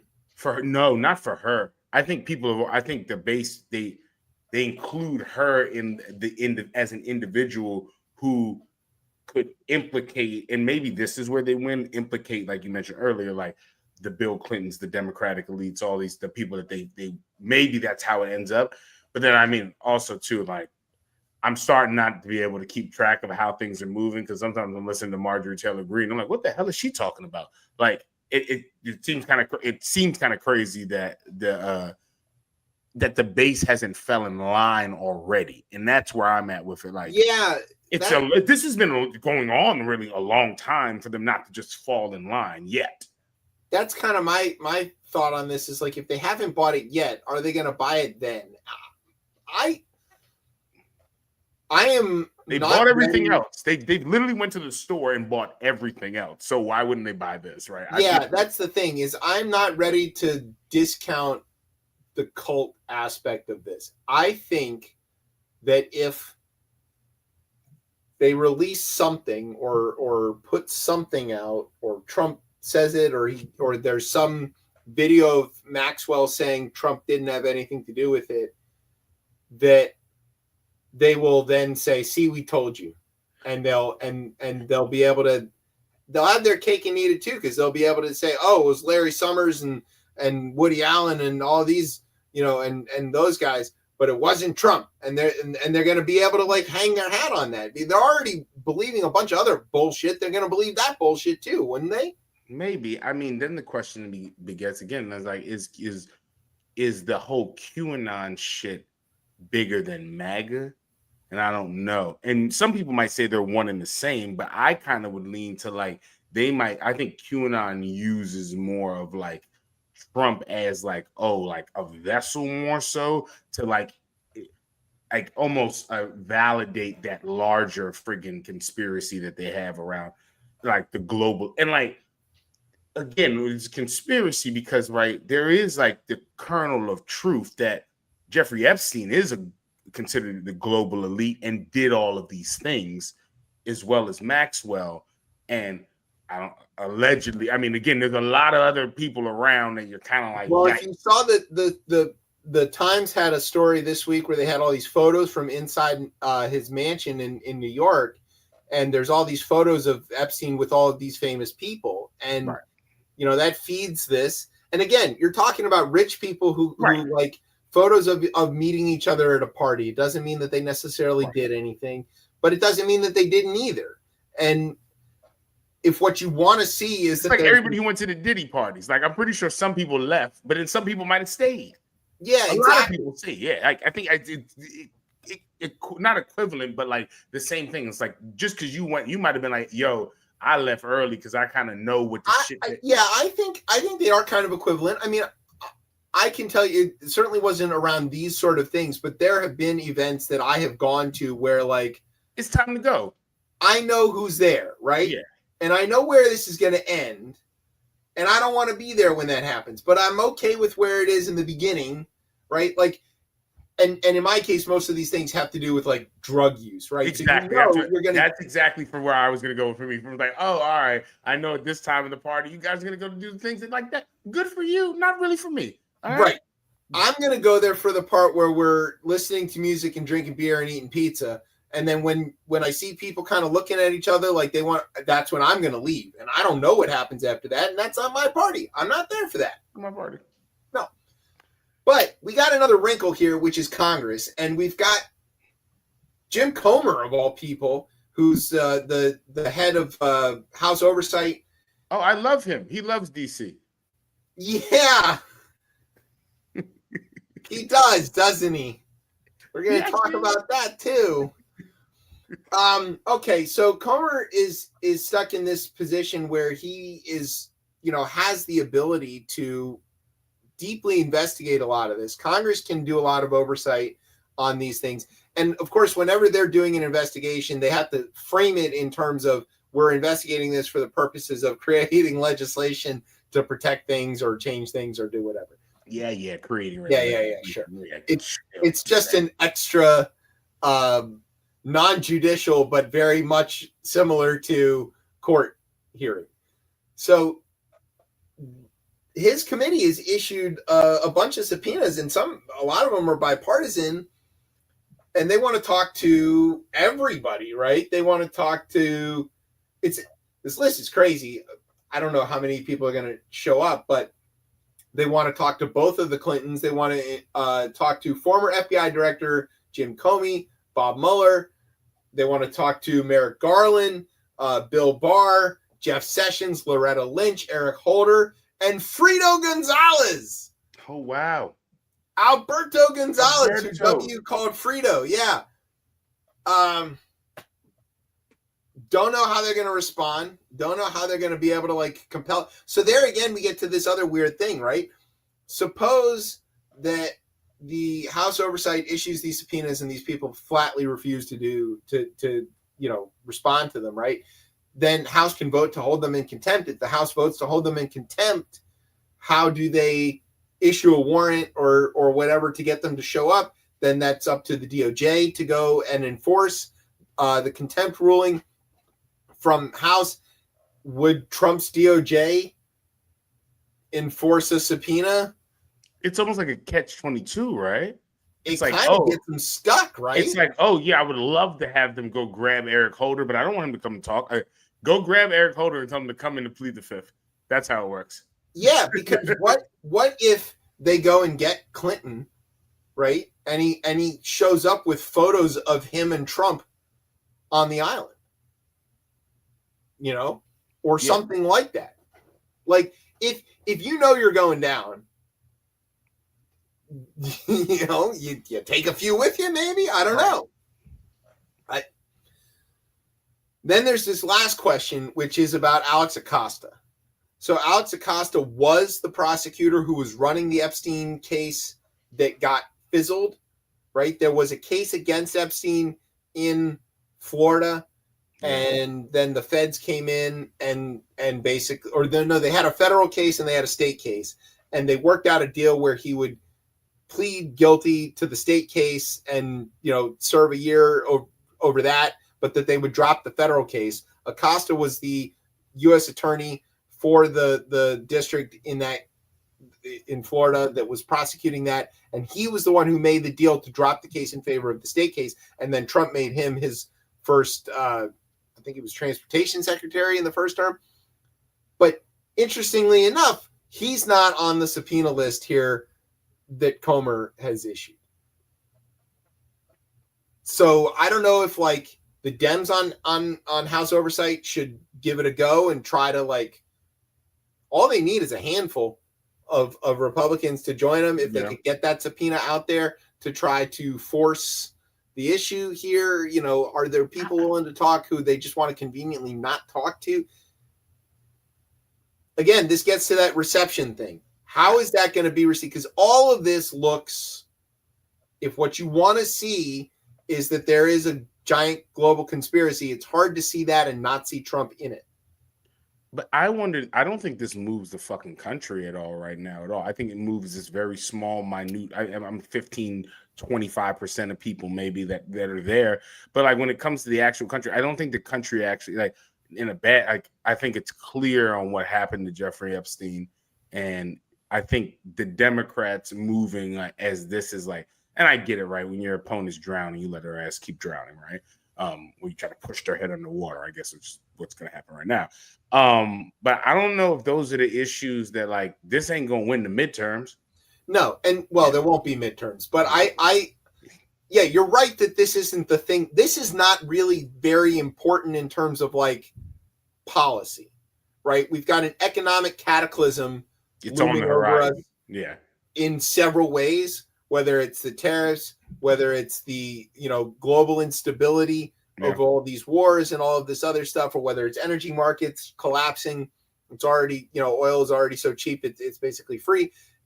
There's a lot of problems there, whether it's the global warming that is very clearly disrupting a lot of other stuff, whether it's global food shortages that don't need to exist but are going to exist as a result. There are big things. There's tax policy. There's the giant debt that Trump has run up. There's a lot of things that are the main issues, people getting kicked off of healthcare, losing food stamps. So those are things that are real issues. And that's what moved people. Yeah, but What you need is like an in. And if the problem is that the cult is completely immune, they are going to get kicked off of healthcare, right? But they're going to justify it. They're going to be able to talk their way out of that. They are going to lose their food stamps. They're going to talk their way out of it. They are going to lose their jobs. They're going to talk their way out of that. But if you can find something that they can't quite, you can be like, yeah, he's part of everything. And we're like, well, yeah, he's part of everything. It's like, yeah, and he's taking away your kids' food. Like now that argument. When is enough? Yeah. You'd be like, yeah, and he's taking away my kids' food. Right.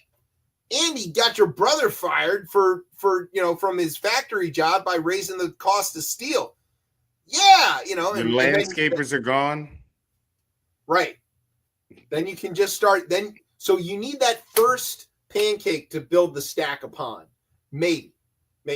And I think that's the calculation here. I'm not going to say that the Democrats all of a sudden have some like grand strategy. There's no strategy. Democrats and strategy are two words that are very rarely ever seen together.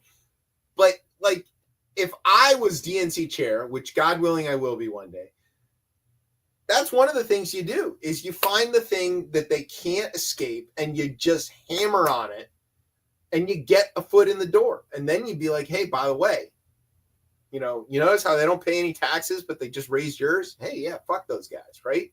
Like, you realize how your farmers can't sell their crops to the rest of the world because nobody will trade with us. Global trade is dead. And global trade is dead. And we have an entire agriculture system that is based on exporting grain. Yeah. You notice that? Right. It's stuff like that. You gotta get that foot in the door. So that's the Epstein rundown. That's where we are with that. You want to take a break before we go on to the next thing? Should we power through? It's up to you. Oh, we should power through. It's up to. Does Brian have some other weird shit to throw at us? Is Brian counting on another break to do something? Depends on you guys. I say take a break and take the chance. Take the break. Take the chance. Yeah, it sounds like he's got something. Uh-oh. Here we go. All right, we're going to take a break. You're listening to Chip Chat on Beltway Radio and beyond. Sweet. The caravan of mostly Central American immigrants is now in the Mexican city of Guadalajara.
All right, welcome back to Chip Chat here on Beltway Radio and Beyond. I'm your host, Chip. With me is Tez. What's poppin', y'all? I got my watch for that. Waddle da! My God, that's a classic. Rest in hell. Oh. Sorry.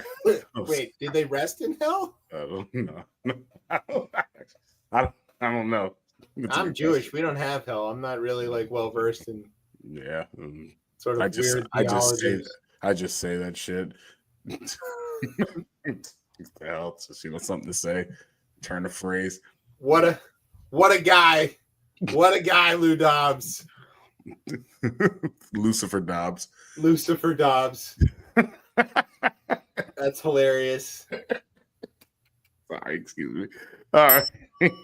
Okay, so in order for the joke of this segment to make sense, you need this one piece of background information. There is a guy called Emile Beauvais, who is another one of Trump's defense lawyers who also lost his cases. He was the defense lawyer involved in some. Yeah, there's the guy.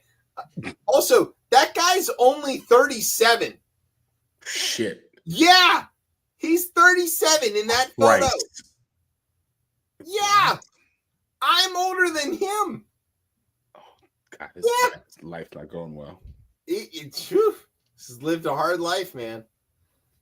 It's just, it's rough. So he was one of Trump's lawyers who lost all of his cases as well. And then he was, of course, given a job in the Department of Justice. And while he was working in the Department of Justice I believe, in the Southern District of New York, he told his staff that there are going to be times that they tell the courts to go fuck themselves. That was the direct quote. That's exactly what he said. Fuck you. I think he says, we're going to tell the court, fuck you. And then Adam Schiff asked him several times as a senator. Because the whistleblower dropped this on us, right? The whistleblower.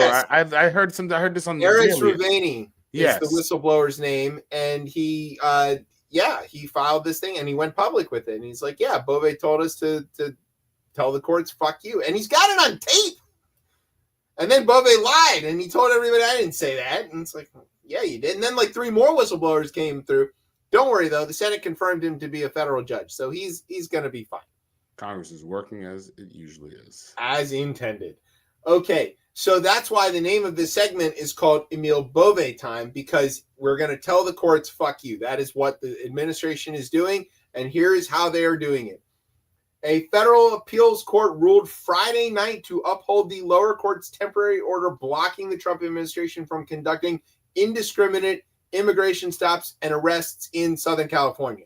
So the district court had said, the circuit court had said that the district court had said, you can't just roll up on people for being Mexican or Latino or brown or speaking Spanish or being day laborers or none of these is probable cause. And it is all violation of civil rights law, 14th Amendment, all kinds of stuff. And the ICE guys, who now apparently you can be an old man and join ICE, which that sounds like that's going to go really well. They were like, nuh-uh. And so it went up to the Ninth Circuit, and the Ninth Circuit was like, oh, no, definitely no. A 3-judge panel for the Ninth Circuit of Appeals held a hearing Monday afternoon about whether the federal government asked them to overturn the temporary restraining order issued July 12th by Judge Frimpong. It's probably Frimpong. It's a funny name. I believe there's a soccer player. It is, exactly. And I believe Liverpool just paid a lot of money for him. Yes. I hope he gets hurt. Anyway, but Judge Frimpong, probably not related. I guess it's a common enough name. The circuit court was like, nah, you can't do this, right? Don't worry, though. That hasn't stopped them. Federal agents detained 16 people in a Westlake Home Depot parking lot early Wednesday after the court ruled they couldn't. According to a government statement, the action comes despite a court order temporarily halting indiscriminate sweeps of the region. The agents arrived this is some straight up out of a movie shit. Yeah. Arrived in a rented Penske moving van, according to a Fox News reporter who accompanied the agents. Not only are they not going to follow the court order, they're going to broadcast them breaking the law on television. Video posted on social media by the reporter shows the men in the U.S. Border Patrol vests who appear to be hiding in the van's closed cargo. They're in the back of the truck. The rolling back doors open, and then the agents rush into the parking lot and grab all the people. It's like, if the court orders you to do something, you fucking do it, right? But no, the rule of law. If you control the enforcement mechanism, which in this case is the executive branch, the DOJ, you can just fucking ignore them. And that is what's happening. And if I had $1 for every person I told that the Trump administration will break court orders, has broken court orders, and I've been told to calm the fuck down, here again, I would be rich. I mean, it's crazy. Crazy. Let's see. Mohammed Tajzar, staff attorney at ACLU, was the lead plaintiff in the case. He said in a statement that the action, quote, raises serious concerns that the federal government may be in violation of the federal judge's July temporary restraining order. As shown in every step in the case thus far, the government seems unwilling to fulfill the aims of its racist mass deportation agenda without breaking the law. It is going out of its way to break the law to do this after being told by 2 courts now not to do it. What happens next? They keep doing it? Yes, correct. Hooray. Okay, I guess moving on. And Fascism. Where's the outrage on this? Of them breaking? No, it's yeah. This is the drinking from the fire hose, and the breaking court orders is just one part of this. At this point, it's like, all right, yeah. I mean, it's almost like it's so much. It's hard to even I don't want to say no one cares, because I do think people care. I think the response in LA, but even that has died down, and not in there are still people out there protesting. This is going to inflame it. It'll inflame this. I mean, I find it unique too that they're mad at people who usually are hopping in trucks at Home Depot, and these people are in trucks coming to Home Depot. Right. Crazy. Well, and that the Border Patrol is using the exact playbook of those khaki-wearing Klansmen guys. Yeah, where they rent a truck and all ride in the back and then jump out and we're like, hop, hop, hop, hop, hop, hop. ICE is desperate for people. They just got $78 billion to spend. Which is great, because my thing is when you get that type of money, yeah, I mean, it's even funny. Some of I find it funny that the Department of Education has gotten a lot of money to close it down. Yes. Gotten a tremendous. I was talking to someone who works there a couple of days ago, and they were just like, yeah, we actually got a bunch of money in the bill because they want us to impart a lot of buy out the contract. Yeah, close exactly. It down. Yeah. That's what they're doing, is that they're just buying out contracts so they can just shut them down. They've got all this money. They need agents, right? They want to get these quotas. So they're recruiting. They're giving out $50,000 signing bonus. It's paid out over several years. They remove the age limit. So now, as long as you're 18 or over, you do not even need a high school diploma to go work as an ICE agent. They will give you a gun and a badge and tell you to go chase brown people. Yeah. And it's very worrying. I think is maybe the gentle word. It's the secret police. Yes, that's what this is happening. It is that. It's just that. It's like they're recruiting the stormtroopers here, and what they're giving them the federal authority. They're brushing them with this brush of legitimacy, and they're going to reorganize them for whatever their other nefarious purposes are. This is who will perpetrate the next Kristallnacht or whatever you want to equate it to. This is going to happen. And I'm telling everybody, you got to be watching this kind of stuff. The way, but where is the rank and file? Where are the people who say that they believe in the rule of law, that they where is that? Where are these guys who are saying, look, violating court orders is too much. I'm quitting. I don't want to be part of this. They're not there. They're jumping in the trucks and they're going after these people regardless. So, there are people, I have never been one of them, who believe that the security forces are made up mostly of dedicated, patriotic, professional law enforcement types who believe in the Constitution and would never violate a legal precedent or illegal, or they wouldn't act on an illegal order from their commander in chief. There's people who believe that the military is thusly insulated. I think this is a good example where no, it's not, right? These guys know good goddamn well that they have just been ordered not to do the thing that they're doing. But instead, they not only got in a truck to go do it, but they brought along a camera crew. Brazen doesn't even begin to describe it. There's no analog here. I know I can't do this. I'm going to do it and broadcast it live. What are you doing? I mean, but there's no consequence. So yeah. Well, the consequences are going to happen.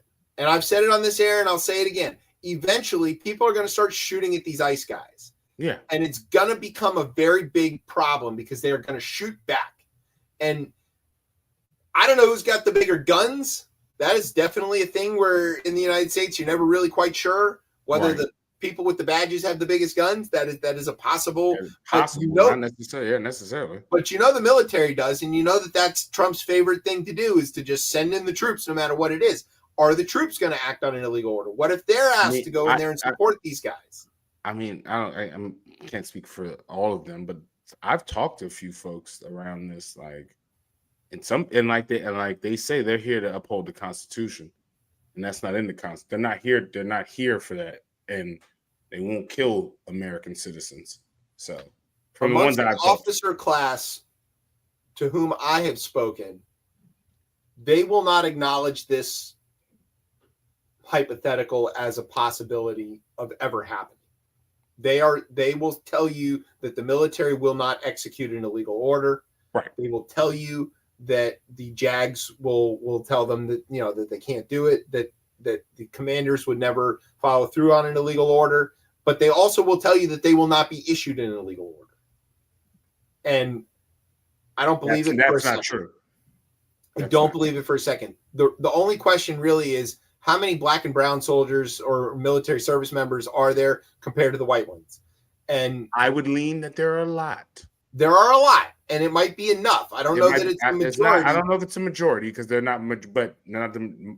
Let me not say that. But they're overrepresented for sure. They're overrepresented, yes, because they need people from again, most people who are in the military now are people from underprivileged communities that's the opportunity to actually go ahead and do something and go forward. I know many people who have been able to utilize their career in the military to be do great things. So right. And I think that it's also one of these things where if you are a marginalized group, right, where you believe very strongly that the equal opportunity that the United States theoretically represents, there is no better way to be part of that than to serve. Right.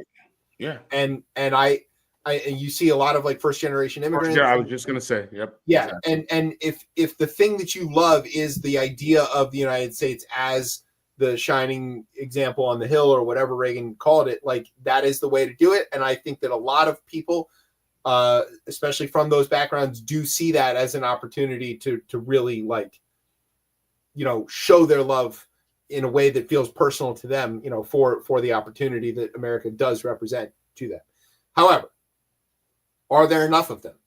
Because we are now at a place, we have always been at this place, where our greatest hope is maybe pinned to a bunch of patriotic service members refusing an order. Yeah. And more importantly, when all shit hits the fan, them giving the country back to the civilians is the big one. Well, there's the Turkey example. Yeah. Where the military knocks the dictator out and then says, go back to democracy, and they go right back home. That doesn't usually happen everywhere. Doesn't usually happen. But I mean, usually once they get a little bit of in charge, they like to stay in charge. Yeah. I mean, it depends. You wonder how many of the generals that we have now that would still do that. That are enough that would be like, oh, this has gone too far. Where I don't know. I can't get a read on that. Like I said, when I try to talk to the people who would know that, they dismiss this hypothetical entirely. I think that's totally irresponsible, because if there's anything I know about the United States military is that they love to plan for every possible contingency of there's so many scenarios. They're planning for so many scenarios. Right. They plan for literally everything. So there is definitely somebody thinking about this. Lots of dozens, hundreds of thousands of people thinking about this. They are considering what to do. I don't know how they're going to manage that, but we will see. Just everybody be prepared. Speaking of unmaking democracy, let's talk about the tantrum. So there's a agency within the Department of Labor. They're called the Bureau of Labor Statistics. They have for more than 100 years done the job of collecting the information that underpins the statistics that runs our economy. Right. If you want to know whether it's a good idea to invest in something, you might want to know what the jobs reports look like, or if you want to know what inflation looks like, or the consumer price index, or the chain consumer price, chain CPI. If you want to know where home loan prices are, or what the average fixed rate mortgage is going for, or like all of that sort of like basic shit that is like just runs across the ticker on the bottom of headline news or whatever. Right. All of that comes from the Bureau of Labor Statistics, BLS. And the BLS is made up of about 2,500 people who are just statisticians. They're number crunchers, and they do all of the things. They gather the prices, right? They physically go to all these stores and like record the price of eggs at all the stores in their survey range, or they go to all of the tire shops and find out what the price of a set of tires is at all of those places. They're gathering this information, and then they squeeze it all down into they use statistical sampling, and they use all kinds of fancy math that is way harder than I can manage.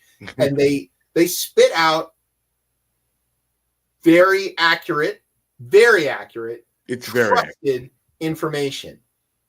One of the things about statisticians and people who are after accurate information is that they are always checking their work, right? So if they go and collect a bunch of prices of milk, let's say, okay, they go to like 15 grocery stores and they get those prices, but they really wanted to go to 25, but they had a deadline, so they just reported the average price of the 15, but like 3 days later they get the rest of the prices from the other stores, right? What they will do is they will revise their previously reported information by saying, hey, we got the rest of the sample size. We now have a more accurate representation. Here's our revision. And this happens all the time. Not uncommon. It's been that there's been many revisions. I think there's even been prior revisions where things have went like it looked better than expected. Like almost always. And for the years of growth in the U.S. economy under the previous administration and post-COVID era, one of the hallmarks of the jobs report, which comes out on the first Friday of every month. Yes. Okay, first Friday at 8:30 a.m. People, very exciting, cool people that you know, like me and Tez, are refreshing the BLS David Brancaccio and friggin' Kai Russell. Yes. We are glued to this website, hitting refresh to get this jobs number because we're cool and interesting to talk to at parties. Right. And for most of the months during the previous run, you'd get two things. You'd get that month's report and the revision that would say, hey, when we told you there were 150,000 jobs created last month, we got more information because more companies finished their reporting, which takes a little longer than the 30 days that they get. And it turns out it was maybe as 160,000 jobs. So we were undercounted by a little bit. Here's revisions up.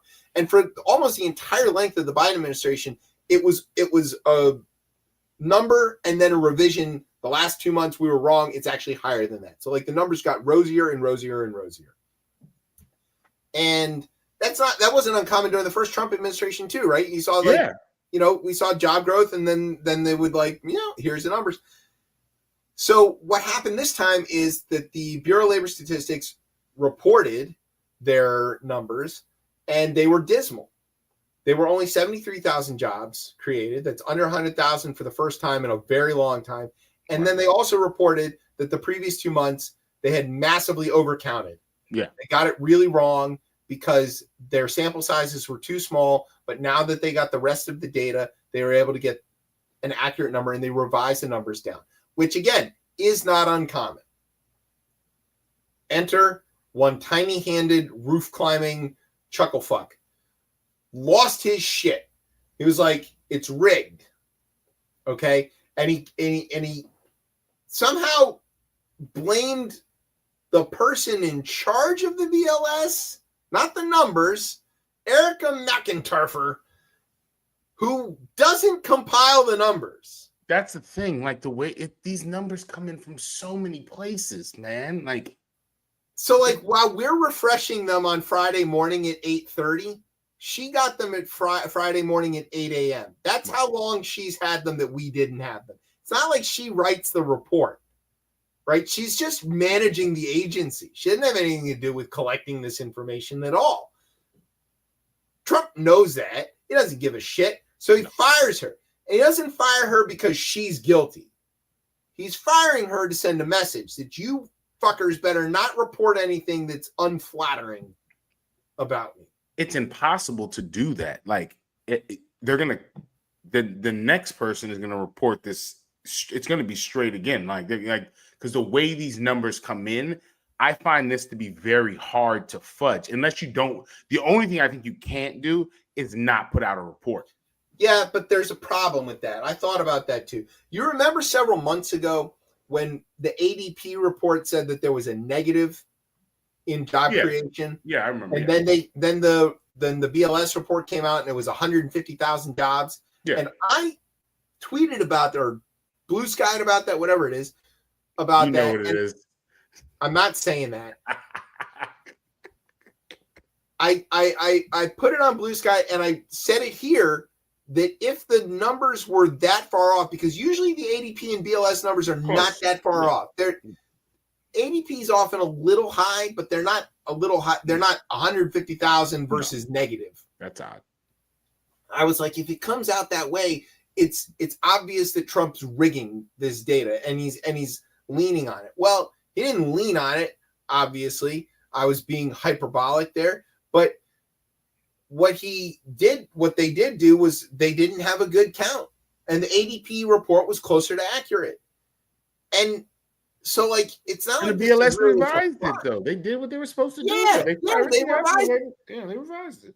But it wasn't like it's a surprise, right? If you've got these conflicting reports coming out, and like if fake Kai Rizdal like me can look at it and understand that there's a discrepancy here, like real BLS and maybe real White House economic advisors should know, like, hey, there could be a problem here. Like, you might want to brace for this, figure out how to spin it. But he didn't do that. So he just like lost his shit. Back, let's see, a couple days ago, he posted, stock markets are crashing, job numbers are terrible. We're headed to World War III, and we have two of the most incompetent leaders in history. Oh, wait, no. That was August of 2024 when he posted that a year ago. Yeah. So, like. Could be true now. It wasn't true then. It was not true then. But the purpose of the firing is to chill the reporting. And it's to tell whoever is going to be saying anything that, like, they can't conflict. And we are at a place where we are going to have essentially shadow agencies doing the work. If the CDC can't be trusted, the AMA is going to be the ones giving out the guidelines for the doctors to follow. If the BLS is putting out garbage data and nobody can trust that, it's going to fall to companies like ADP or, trade organizations to report this kind of thing. And it's just going to be that. We're going to have to live in a place where corporate interests or maybe nonprofits or academics are going to have to take the place of the government statistics. And the problem with that, while it might get us by for a time, is that it wrecks the democracy. Because what doesn't at this point? And I mean, but here's the thing. I mean, at a certain point, I think these specifically, these numbers from BLS, those could rattle the markets, and I do think that might be the only saving grace for ever how many 1,000 days we have left of all this, is that, like, do markets get rattled enough where there's a little bit of pullback? Like that's. Well, we just saw the tariffs go into effect yesterday or this morning, right? Right. So if we're timing the taco trade, right, probably by tomorrow, maybe midday, right? I mean, yeah, depending on if it's a bad Friday, bad Friday, you can see if the Dow opens down 4,000 points, he'll back off. Of course he will. But they baked in tariff, though. They've baked in tariff. No one's baked in them fudging the numbers that these people actually really utilize. Let me say that because I don't think the numbers are being fudged at this point. But I think firing somebody, taking away the lack of confidence, that piece, I don't think no one's baked that in.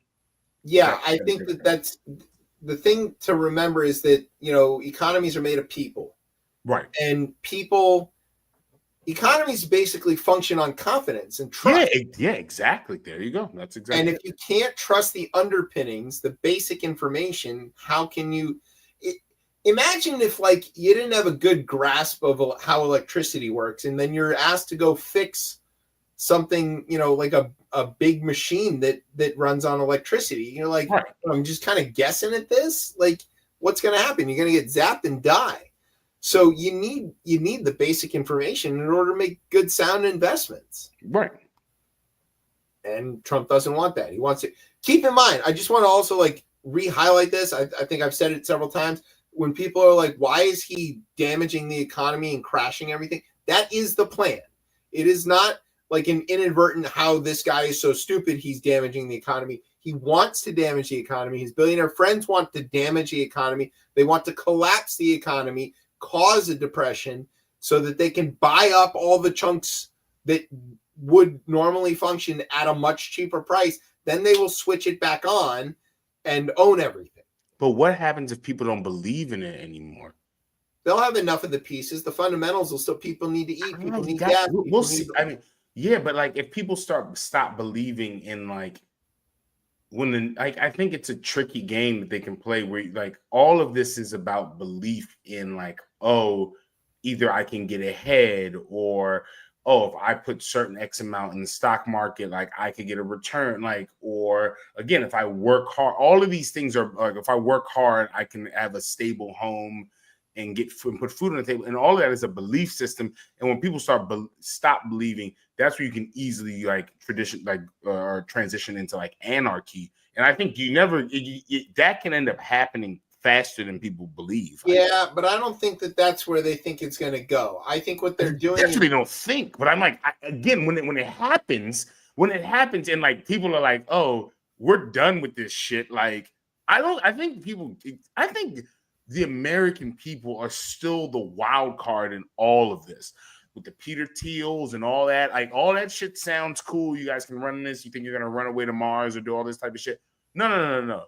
Eventually, things will become clear to enough people. And I think whenever that snowball starts rolling downhill, I would be really afraid, because, like, right now there's a way, right?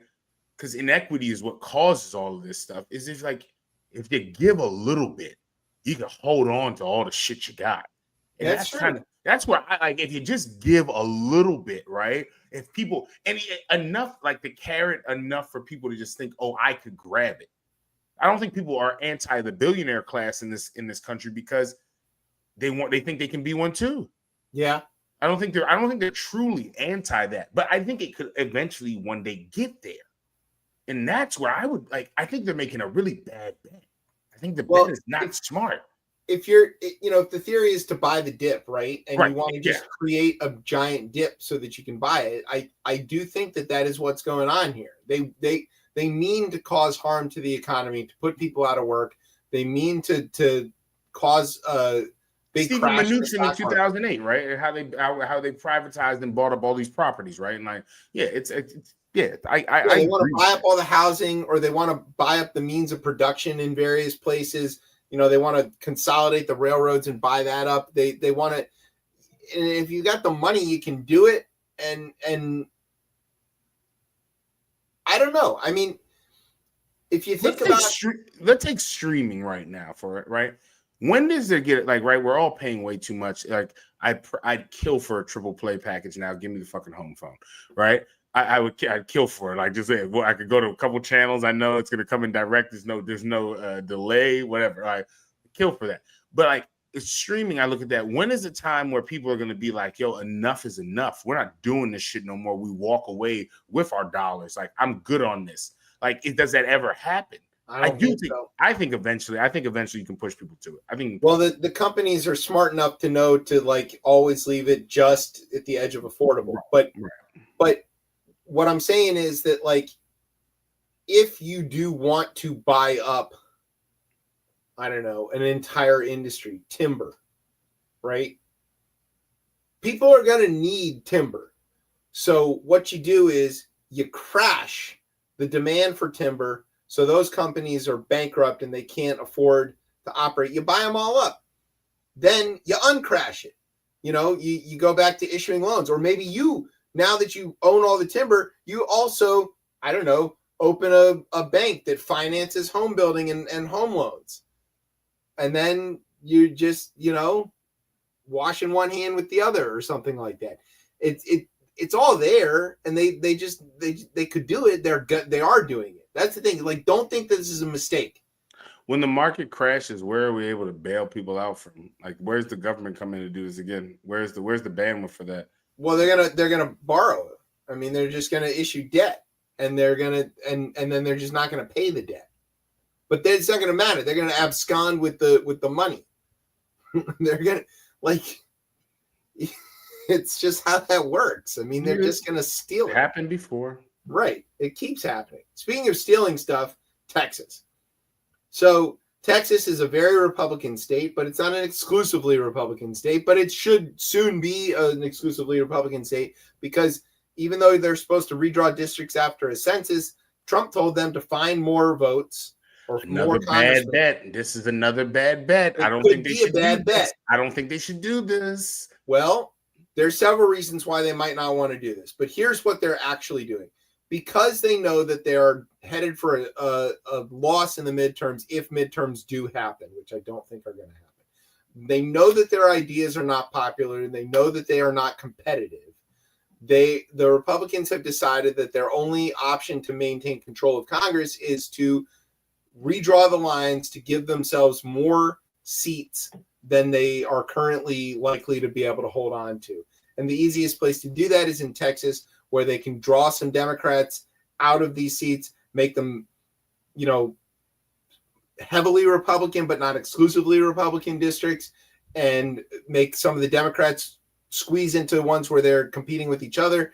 And so we call this packing and cracking, right? In electioneering terms, they're doing this for quote unquote partisan reasons, which the Supreme Court ruled in gutting the Voting Rights Act that is okay for political reasons to redraw districts. You just can't redraw them for racial reasons. Now, if you're in Texas, isn't it 60th anniversary? What did we just hit? Yeah, it was just this week. Yay, anniversary. If you're in Texas, politics and race are totally linked. There's no black Republicans in Houston.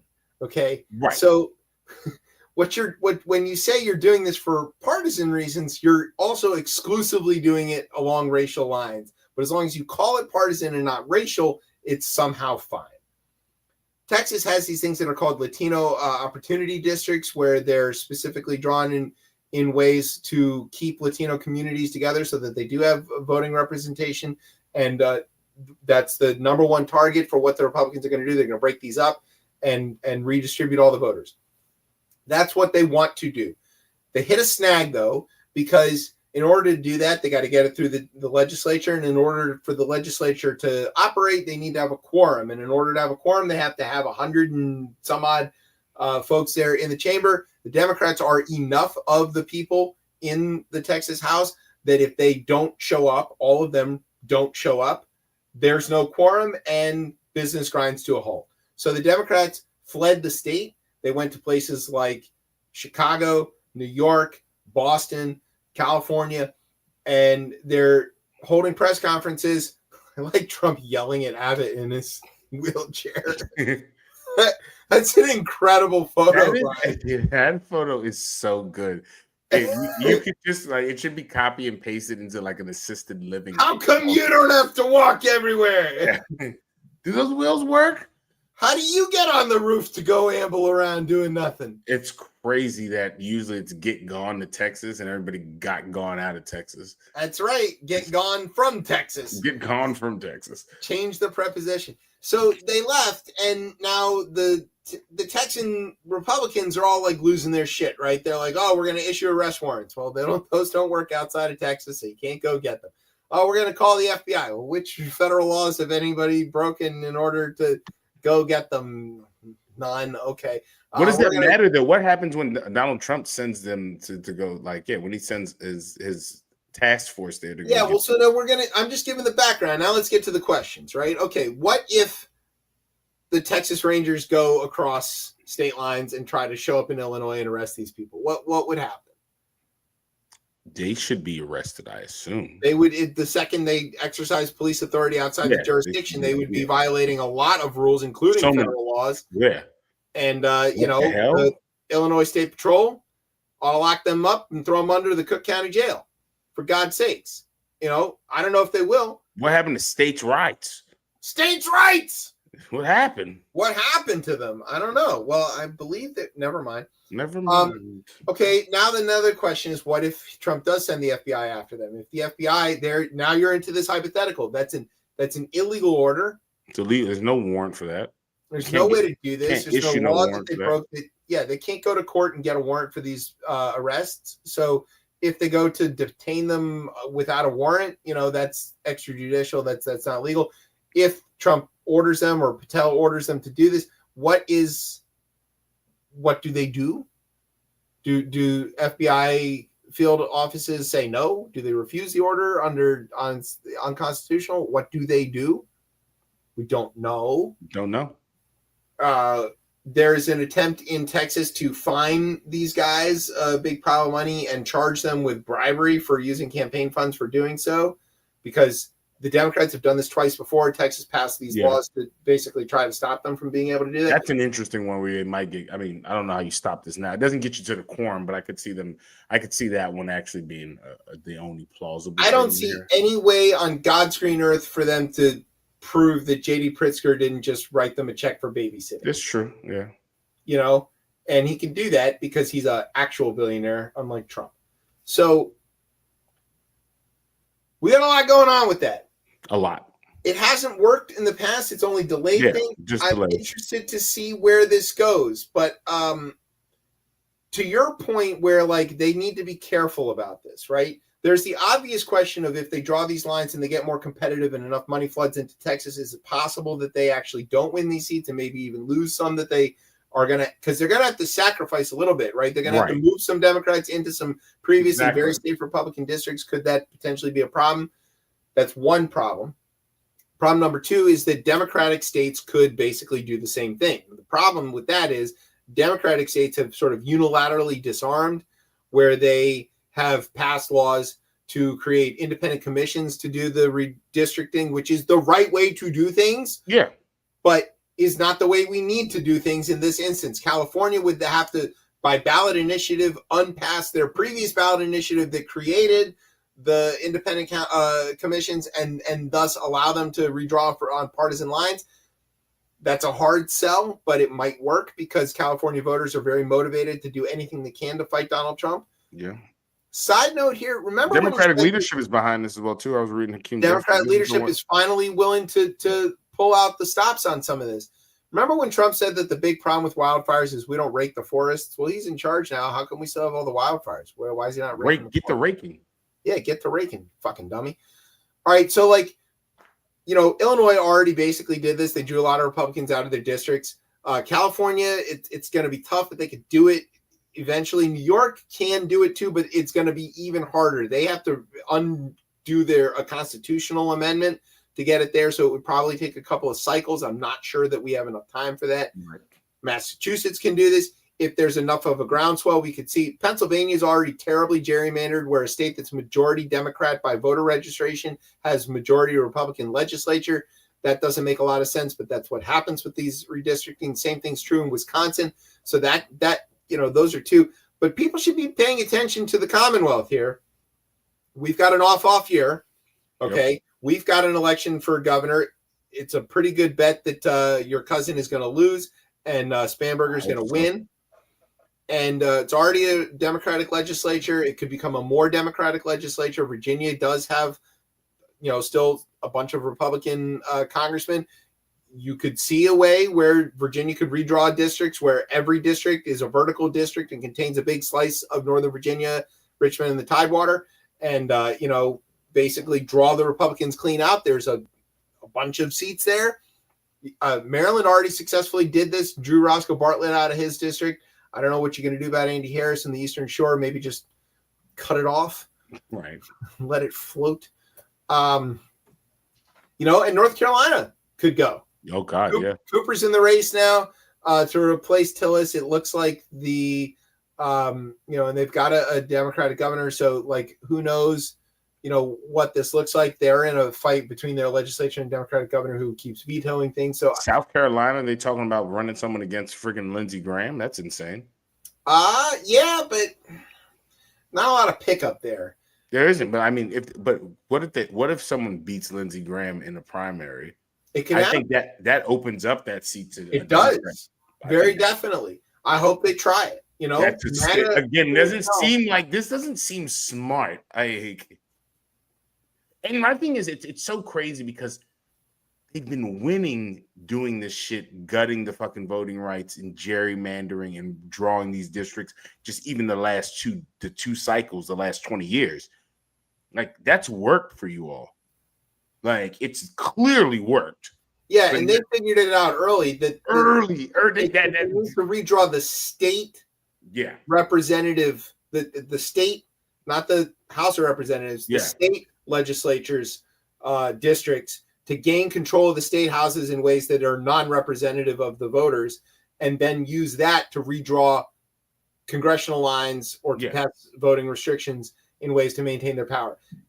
It is crazy that there are states, like we mentioned, Pennsylvania, Wisconsin, where by registration, Democrats outnumber Republicans in some cases by large margins, but they do not have control of the state government.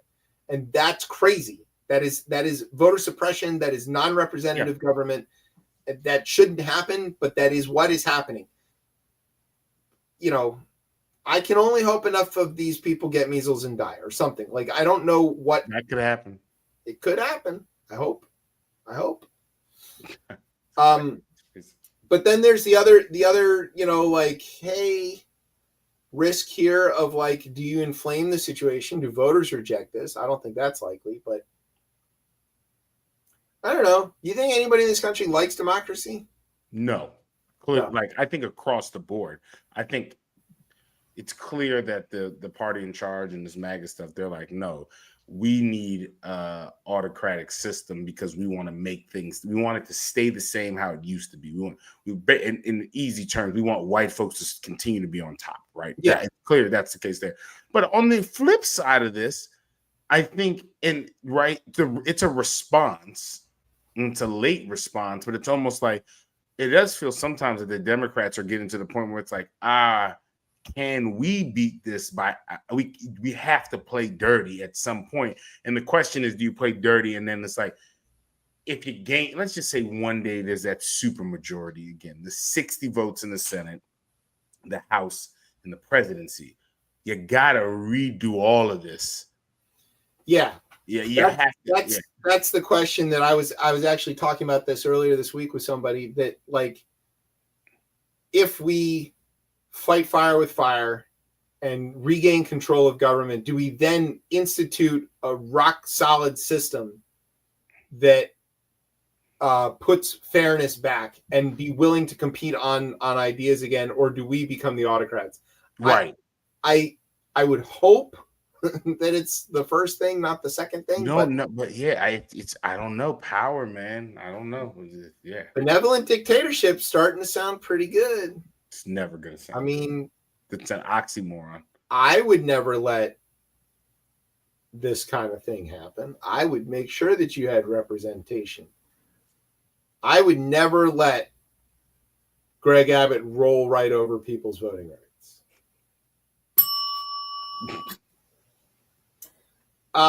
Okay.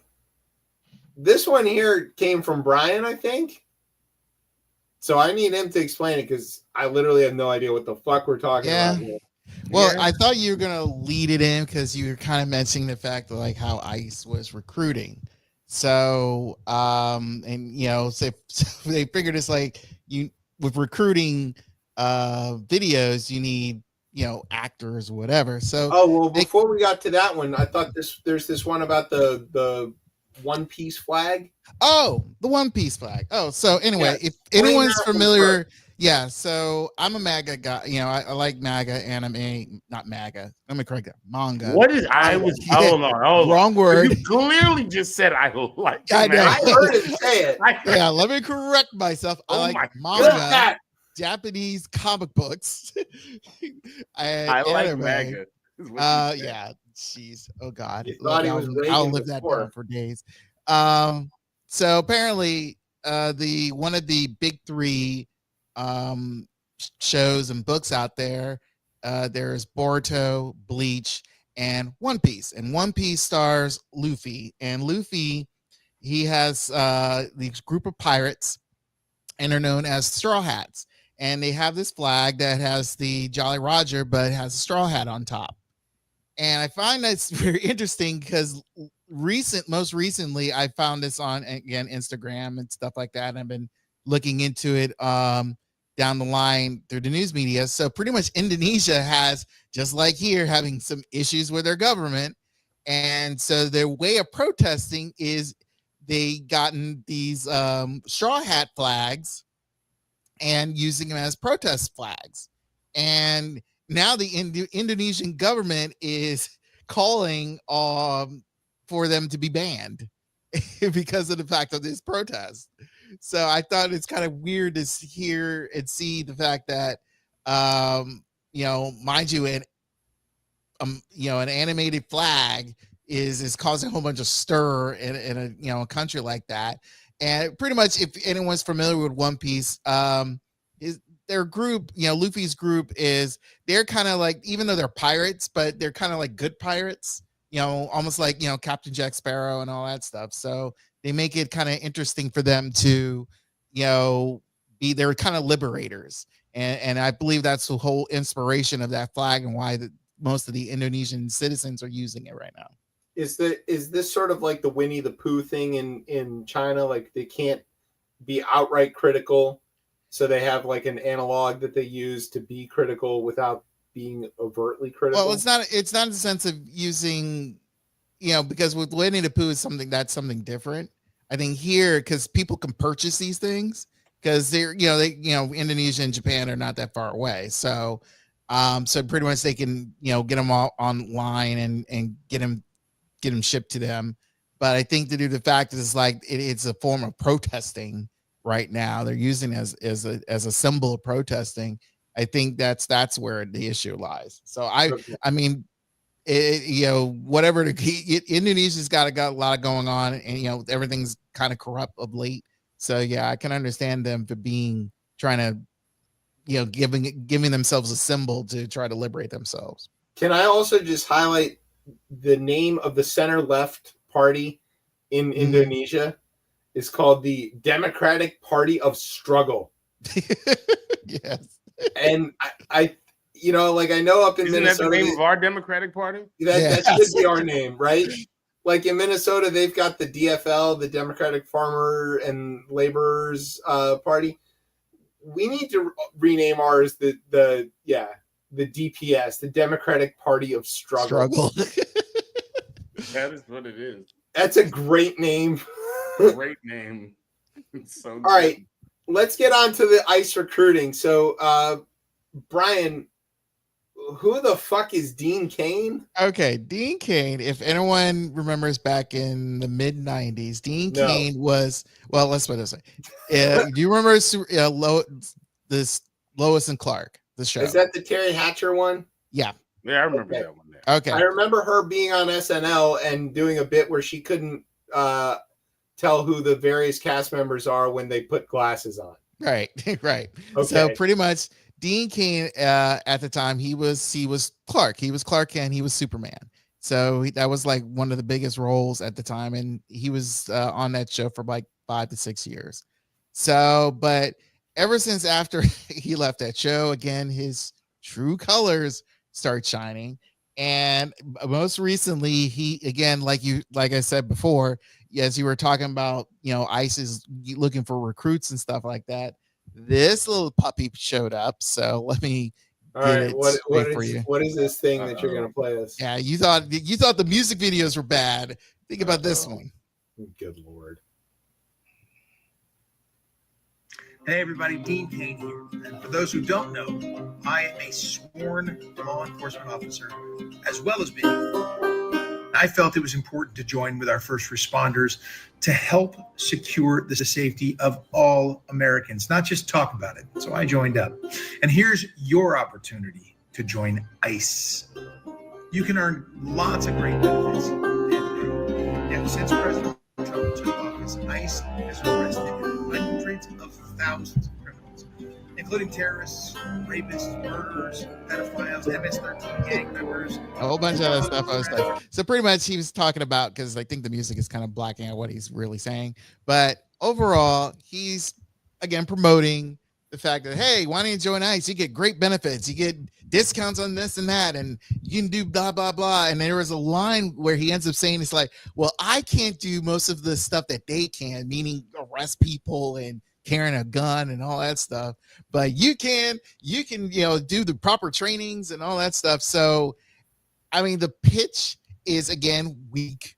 The video itself, as most of you probably saw, was weak. I feel like, again, for someone who represented a character that, again, lately they've been highly promoting as he's an illegal alien. He's living in this world for, up to his 30s and living among you and helping people and stuff like that the best way he can.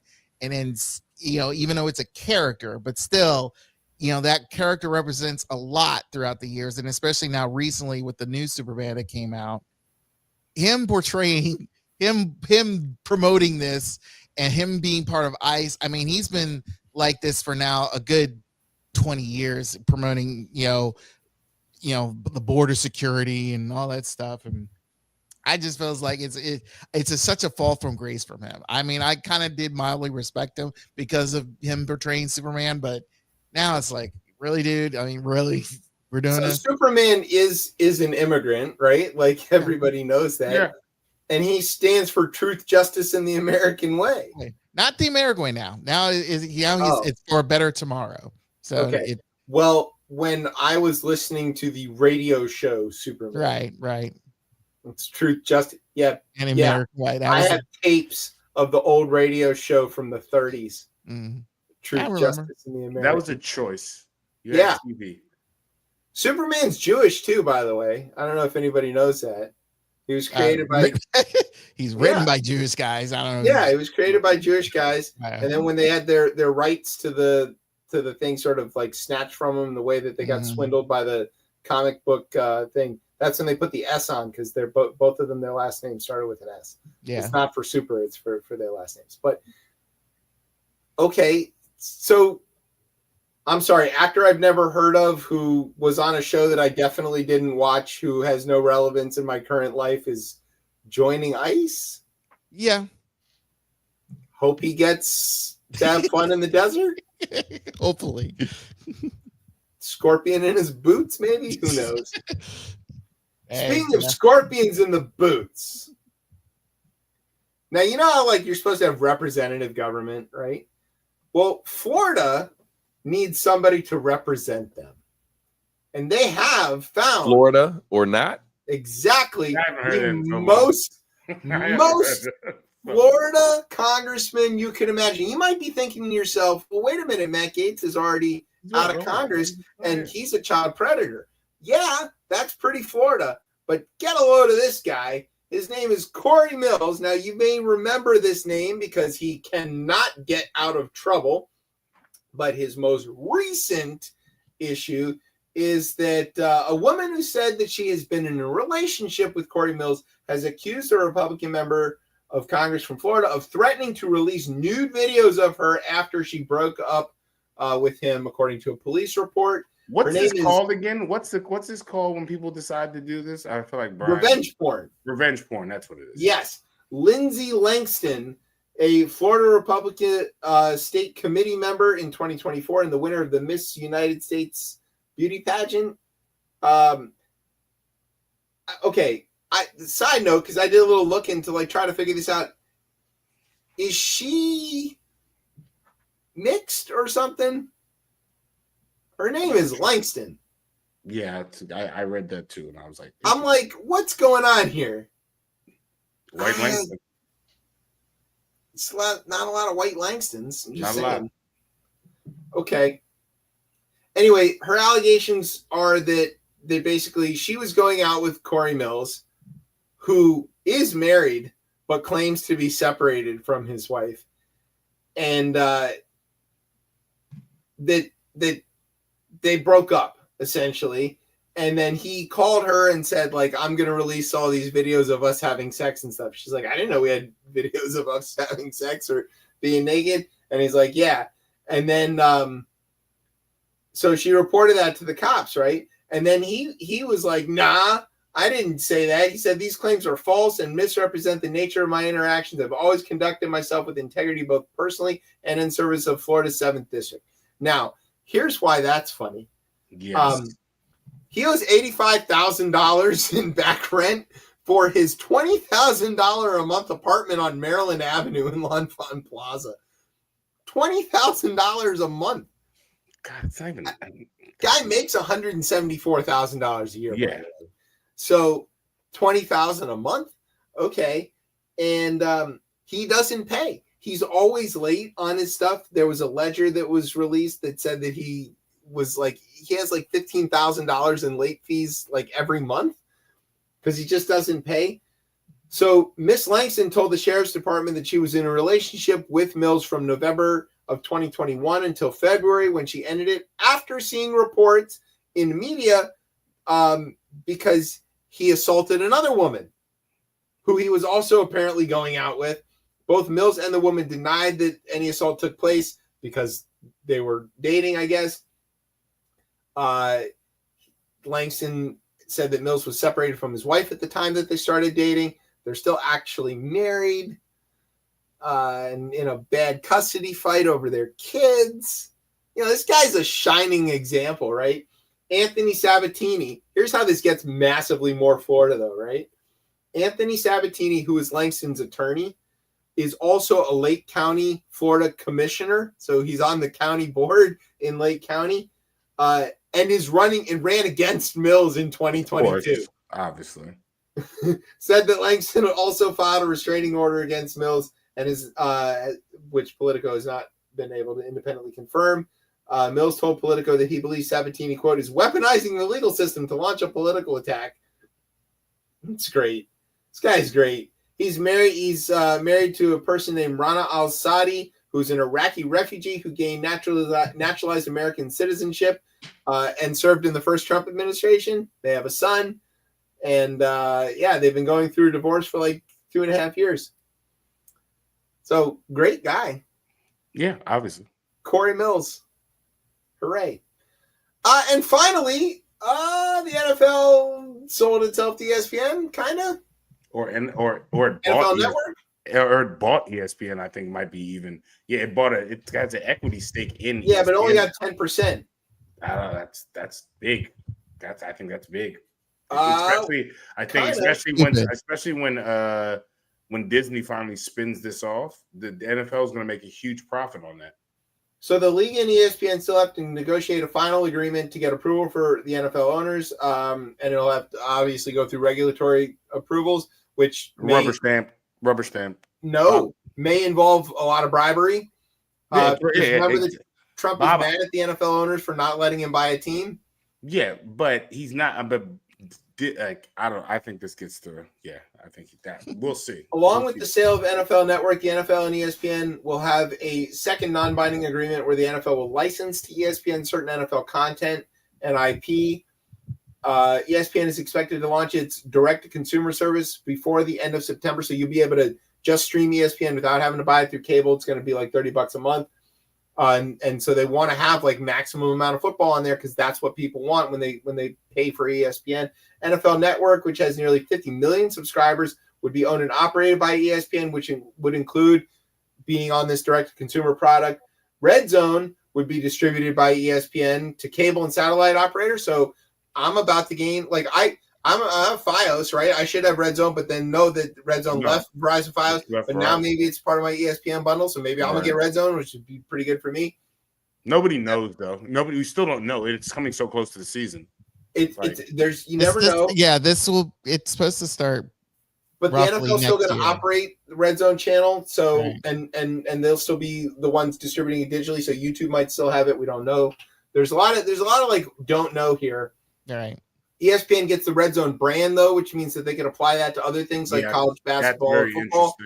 Which I would love to see a Red Zone version of college football. There's already kind of that. But they're gonna use, because when they talk about the IP, I think the Red Zone is the IP of the NFL. Yeah, but like ESPN does have this like game day. There's game day, and then there's like what do they call it, like scorecard or something or whatever, where there's like some in studio stuff, but they go to games that they've got. But it'll expand what they've got rights to, and it'll expand that. Like I don't know. It sounds fun for me. I like this. It does sound fun. It sounds fun. And whole likelihood when No Filter Sports talk about this, because honestly, I think there's some huge BS with all this, because I feel ESPN and Disney gotten freaking lazy because they could have did this on their own a long time ago, and they did decide not to. Disney's about to spin this off, though. Disney's spinning off ESPN. That's going to happen very soon. I guarantee. Okay. What's the downside for us though, as consumers? Anytime you see this type of consolidation happen there, it's never good for the consumers. No, it's not. I think eventually everybody's asking, how do they get their Red Zone right now is the question. You don't know, and it's too close to the season to be asking those questions. Honestly, you can still get my viewpoint is this: is ESPN taking over whatever NFL Network is selling off. To me, it's like, this is ridiculous. NFL Network was fine by itself, doing it by itself, getting consumed by ESPN. Mind you, they say there's like, hey, they're going to do their own thing and all that stuff. Even if you say that, but there still is like, you're going to put your ESPN stank on it. And I have not watched anything from ESPN for years because of the fact it's like they really do not cover their sports very well. They have not. And when the NFL created the NFL Network, it sparked a whole bunch of where you get, the MLB, you get MLB TV, NBA TV, and the NHL Network. They have been fine on their own. Yeah, I don't know why the NFL Network coverage of their own games sucks. Yeah, they're not been good. Yeah, I mean, mind you, Monday Night Football is better even on ESPN than it is any NFL. Yeah, and NFL Network. Let's keep in mind, everyone. ABC had Monday Night Football. All they did was just put it on ESPN for cable reasons. But really, the whole emphasis is, we know full well this is, like you said, it's the money aspect, and because they're creating this new app network, whatever you want to call it, and have people pay for it. That's the issue I have with, because now you're going to force somebody. If you're somebody who wants to be a cord cutter but needs live sports, this gives you that option. But how many more streaming services do I need? Now I have to. Yeah, that's the thing. Freaking ESPN. I need to have. I don't even. I'm aware that for a triple play where I can just go to a channel and turn on the damn game. I am aware that the idea of cord cutting as a cost savings is turning into basically people creating their own cable subscriptions the way that they use. It's not just cord cutting. It's also the fact is, like, if you already have, because they say it's like, for those who already have, like you said, you have Fios, or anyone has YouTube TV or whatever service that has ESPN on it, you should be okay. But I feel for those who are not, technically savvy to where they try to get a new app and all that stuff, and especially something where you're trying to get ESPN, and if you're quote unquote trying to cut the cord and just do streaming, this will be problematic because, again, it is another finance that, especially in this economy that is dying here, you're expecting these people, especially those in the Midwest, to pay $30 a month. It's just to bundled, though. It's going to be bundled. 6 months. Look, my in-laws don't have cable. They rely on either streaming or over-the-air stuff. If they want to watch more football, they've already got a Disney Plus bundle thing. It's got ESPN Plus in it. This is probably going to give them more games. Like I said, those who already had that, they're fine. It's the other people who probably you do not have Disney, but they didn't have it in the first place. They're not losing anything, and they want to see their free. And they want to see some decent free football or have some commentary and all this stuff. Pretty much is like, look, I'd rather just give me the YouTube highlights and call it a day. Because if ESPN's got the NFL Network games, and the people want to watch those games, how are they? They're not losing those games.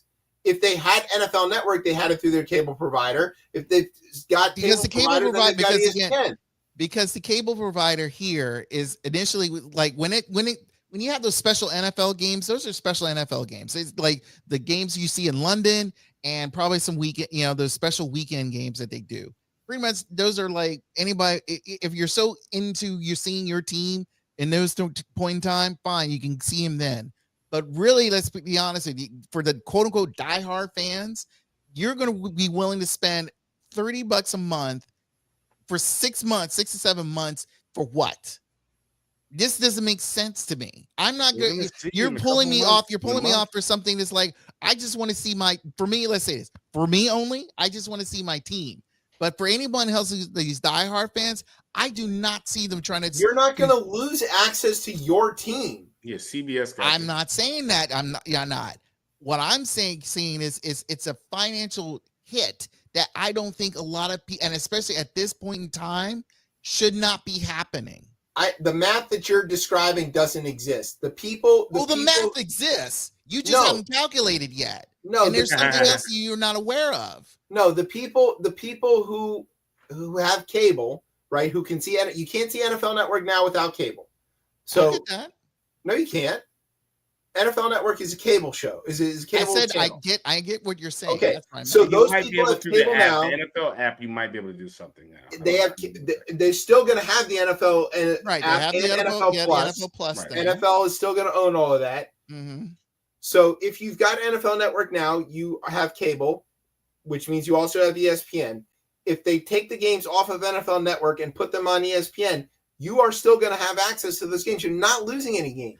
I'm not saying about losing anything. It's not about the losing. You're not going to have to pay anything. It's not about losing who you're playing, what games I'm seeing. I'm not talking about that. My issue has always been is like, why am I having to spend more money? You're not any form of money. And again, like I said, these are for those who do not have Disney Plus, YouTube TV, or any of the other stuff that is already on there. You're telling me there's a football fan out there who has a cable subscription and can see NFL Network, but somehow doesn't have ESPN on that same cable subscription and is now going to have to come $30 a month out of pocket to get an ESPN subscription? That's crazy. Want to spend more money for something that honestly you only they're not spending any more money. You not yet. We don't know that yet. I don't know if I pay $100 a month in cable, I have NFL and ESPN. If they move the games from one to the other, I'm still paying the $100 a month in cable. Here's the thing, though. But like, I already thought that I had the ESPN digital platform, which is ESPN Plus. The way they're marketing this right now doesn't seem that I have that. It seems I need to get something else. So like right now, you're talking about ESPN Plus, but whatever they're going to release, and they keep foreshadowing that I've seen on ESPN. Right. It doesn't sound like it's ESPN Plus, and I don't know if it's not. It is. It's going to be a completely new platform. They're going to have a standalone ESPN thing that you can subscribe to. The way 30, which is more expensive, but that is more expensive, I think, now than the Disney off Plus. Of cable. Thank you. That's what I'm trying to say. Taz pointed it out. Yeah, I hear what you're saying, but I think strip away the cable piece. I do think ESPN will be available there, but there's going to be a new ESPN app that will be $10 more than what it is now, right? Yes. Than and the whatever people who don't have cable, because we're only talking about people who don't have cable, right? Because if they have cable, they're paying more. The people who don't have cable currently don't have these games at all. And now they will have an opportunity to have these games.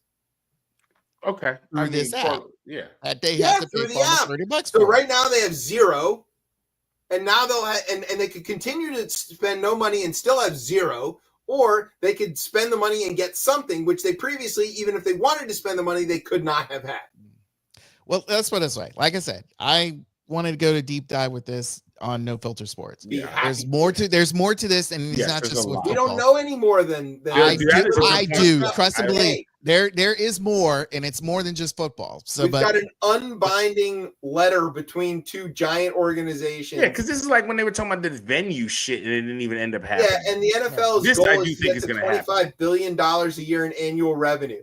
That right there is maybe Goodell was talking about he's like he's competing with Apple and Google, and I'm like, that makes you don't have a goddamn email service. What do you mean you're competing with them? There's not. I can't. There's People no care more about football than their email. I can tell you that. But you're not. Nobody's like, I need to hurry up and get the Giant and be home by 1:00 so I can get to my email.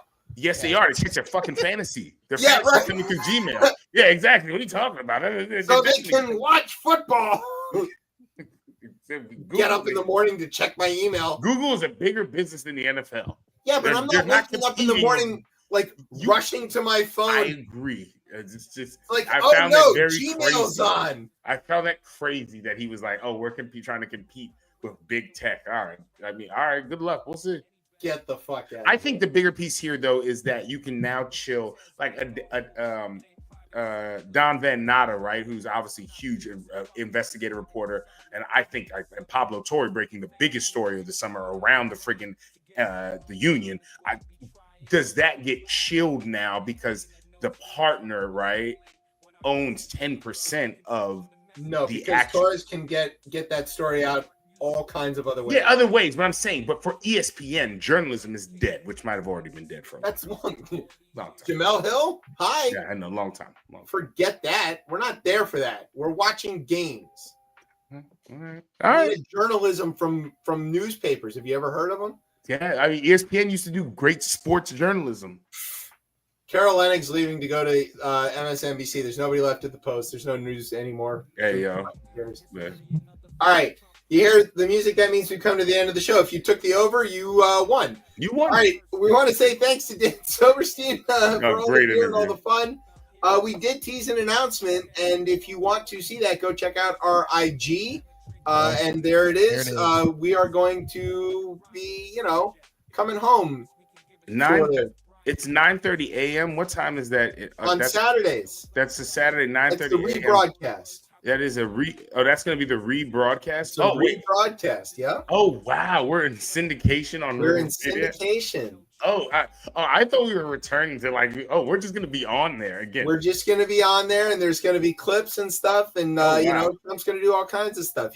What he wants is to get the band back together in some way, shape, or form, and so this is how we're going to do that. So yeah, stay tuned for more of that. Thanks to our radio partners, ESPN, just ESPN. They're our only partners now. They bought everybody else. Thanks to NOTN for keeping us on for another week, maybe, if they're still on, don't know. Thanks to our home on the interwebs, coplaymedia.com. And thanks, as always, to our family here at Beltway Radio for making us sound as smooth as the upcoming call between Trump, Putin, and Zelensky. All right, where can everybody get you on the socials? You can find me on Blue Sky at DC Cortez.